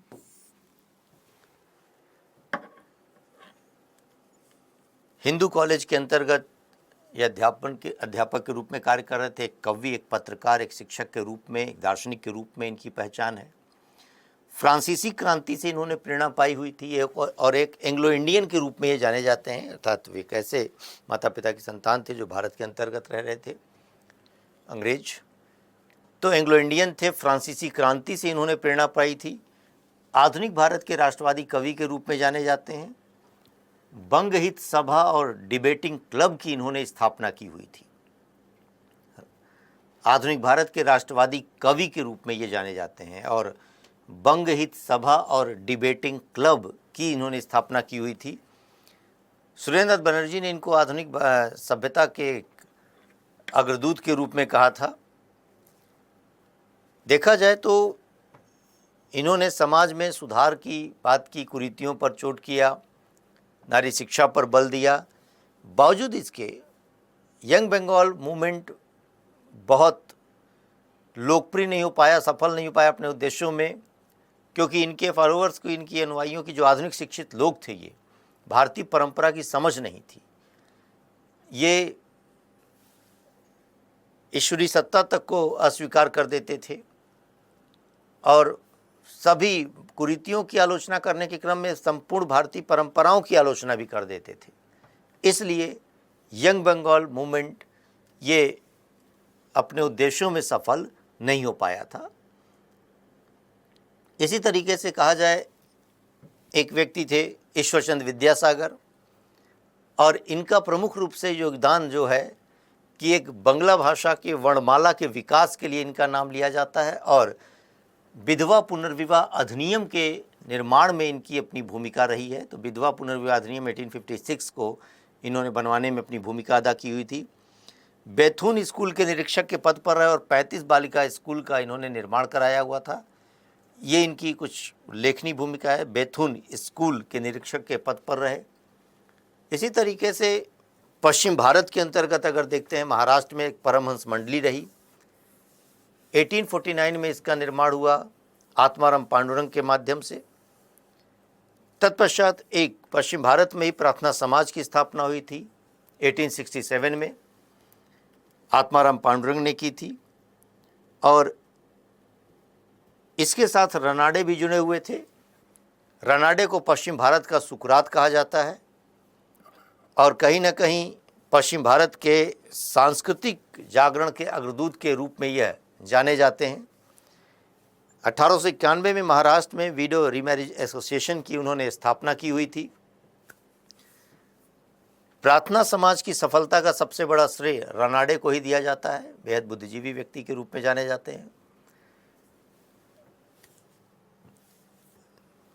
अब जरा हम लोग कुछ इन बिंदुओं पर देख पाएं कि जो कहीं ना कहीं चीज़ों को पढ़ लिया तो थोड़ा रिकॉल कर पाएं कि जो सामाजिक धार्मिक सुधार आंदोलन का स्वरूप था, तार्किक बौद्धिक स्वरूप, सुधारवादी स्वरूप, मध्यवर्गीय स्वरूप, राजनीतिक चेतना के साथ जुड़ा हुआ एक स्वरूप है, नारी मुक्ति स्वरूप। तो जो ब्रह्म समाज के अंतर्गत हम बात कह रहे थे, 1828 में स्थापित हुआ। इसके संस्थापक राजा राम मोहन राय थे। आधुनिक भारत के पिता कहलाते हैं। एकेश्वरवादी थे, एक ईश्वर पर बल देते थे, सृष्टि के निर्माण में ईश्वर की भूमिका मानते थे। आस्तिकवाद और आचरण पर बल देते थे। हिंदू धर्म में सुधार पर बल देते थे। अवतारवाद, बहुदेववाद, मूर्ति पूजा, कर्मकांड का विरोध किया। सती प्रथा, बहुविवाह, बाल विवाह, वर्ण व्यवस्था, पर्दा प्रथा का उन्होंने विरोध किया। तो एक तरीके से इस ब्रह्म समाज के अंतर्गत महत्वपूर्ण ये प्रश्न आपके बनते हैं, इनको ध्यान में रखिएगा। और अब जरा हम लोग शुरू कर रहे होंगे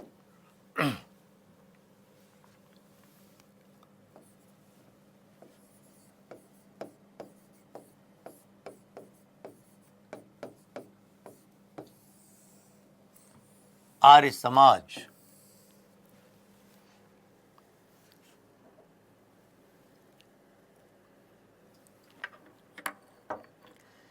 तो आर्य समाज के संस्थापक दयानंद सरस्वती। आर्य समाज को लेकर या आप समझ पाएं उसकी मूल अवधारणा, बाकी तथ्यों को तो अभी हम जानेंगे ही, कि आर्य समाज के संदर्भ में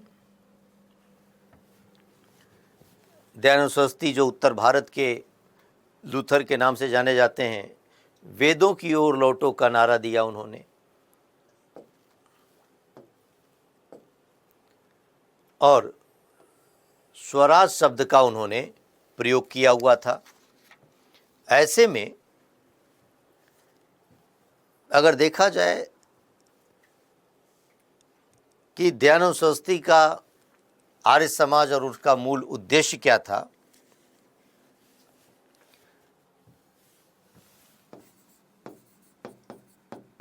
तो दयानंद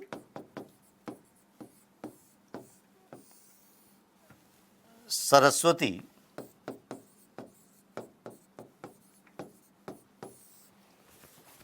एटीन 1824 में इनका काठियावाड़ में जन्म हुआ। बचपन में इनका नाम मूल शंकर हुआ करता था। स्वामी पूर्णानंद ने इनको स्वामी दयानंद सरस्वती नाम दिया और तत्पश्चात मथुरा में स्वामी विरजानंद के यह शिष्य बने और इन्हें हिंदू धर्म परंपरा के अंतर्गत सुधार करने के लिए हिंदू लूथर के नाम से जाना जाता है। जैसे कि यूरोप में एक मार्टिन लूथर था, ईसाई धर्म के अंतर्गत सुधार करने के लिए उसे जाना जाता था। दयानंद सरस्वती के अपने विचारों को अगर समझें तो उन्होंने एक बहुत महत्वपूर्ण उक्ति कही, वेदों की ओर लौटो। वेदों की ओर लौटो का तात्पर्य यह था कि वेद सभी समस्याओं का समाधान प्रस्तुत करते हैं, और जिस वे वेदों की ओर लौटो की बात कर रहे थे उस वैदिक काल की बात कर रहे थे, जिन्हें हम आरंभिक ऋग्वैदिक काल के रूप में समझते हैं। आगे पढ़ेंगे यह चीज कि जहां पर वर्ण व्यवस्था जनित भेदभाव नहीं था, जहां पर लैंगिक भेदभाव नहीं था, जहां बाल विवाह नहीं था, जहां पर मूर्ति पूजा कर्मकांड की दशाएं नहीं थी। तो इसलिए 19वीं सदी के समाज में जहां वे देख रहे थे और कह रहे थे कि वर्ण व्यवस्था है, छुआछूत है, धार्मिक कर्मकांड है, इसलिए वे कह रहे थे वेदों की ओर लौटो जहां ऐसा स्वच्छ है। तो पश्चिम की आयातित विचारधारा की प्रतिक्रिया के रूप में आर्य समाज का जन्म होता है। वह किसी भी तरीके से दयानंद सरस्वती पश्चिमी विचार से युक्त नहीं थे। पश्चिम की आयातित विचारधारा का तात्पर्य था, पश्चिम के लोग जो ये कह रहे थे कि पश्चिम श्रेष्ठ है, पश्चिम के अंतर्गत जो है विकास हुआ है, वही सब है, तो दयानंद सरस्वती उसकी प्रतिक्रिया में उज्ज्वल पक्ष को भारत के अंतर्गत दर्शा रहे थे कि अतीत में हमारे पास कोई कुरीति मौजूद नहीं थी। तो पश्चिम से क्या प्रेरणा लेना, हम क्यों ना अपने अतीत से ही प्रेरित हो लें कि जहाँ पर ऐसी कुरीतियाँ मौजूद नहीं थी, जहाँ पर अपाला, घोषा, सची, पैलोमी जैसे वह महिलाओं का नाम मिलता है जो कि ऋग्वेद के अंतर्गत मंत्रों की रचना के लिए जानी जाती हैं। तो दयानंद सरस्वती ने जो है मूल रूप से वेदों की ओर लौटकर एक आधुनिक भारत के निर्माण की आधारशिला रखी, और उन्होंने जो विभिन्न तरीके के कर्मकांडों का विरोध किया, और देखा जाए अगर तो केशव चंद्र सेन की सलाह पर उन्होंने हिंदी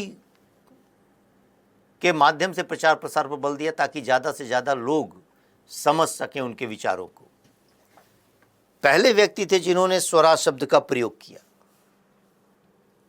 इन्होंने कहा कि विदेशी राज्य चाहे कितना ही अच्छा क्यों ना हो, वह सुखदायक नहीं हो सकता।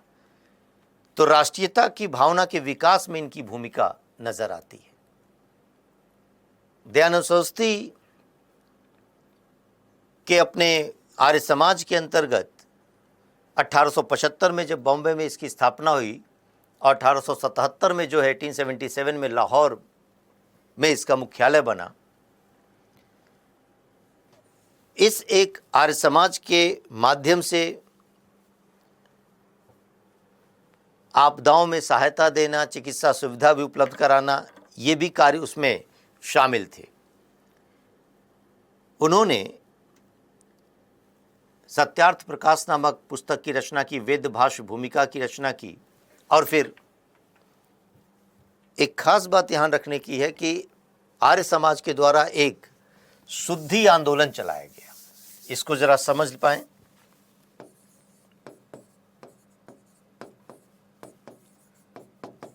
इसका मतलब ये था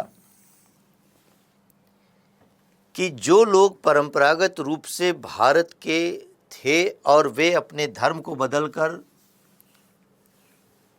अन्य धर्म को अपना लिए हों, तो उन्हें आर्य समाज की पद्धति से शुद्ध करते हुए उन्हें अपने परंपरागत धर्म में वापस लाया जा सकता है।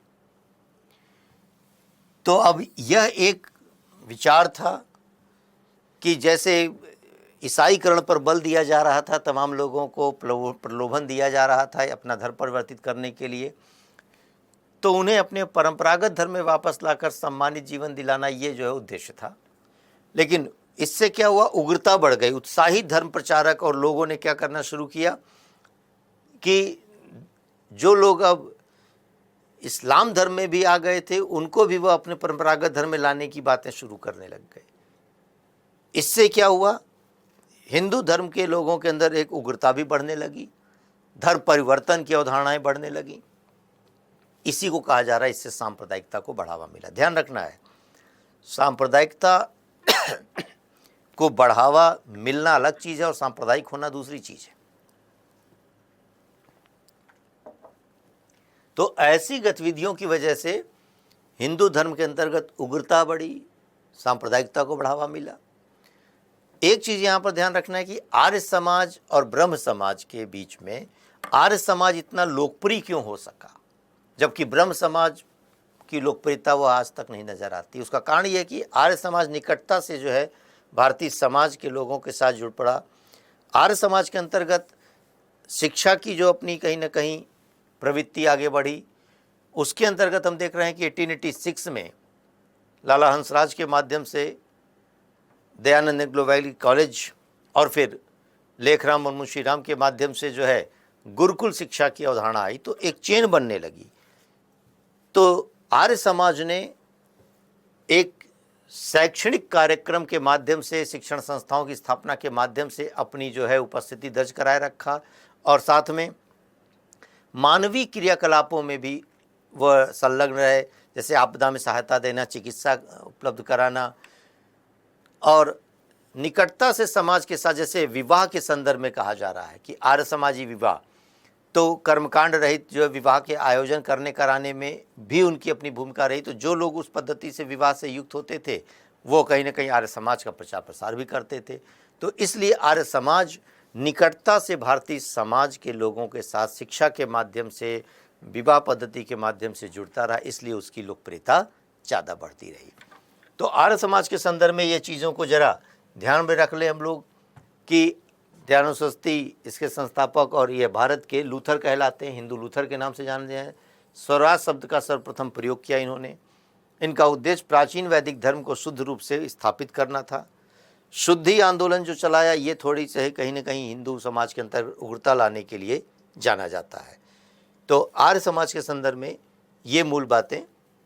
और फिर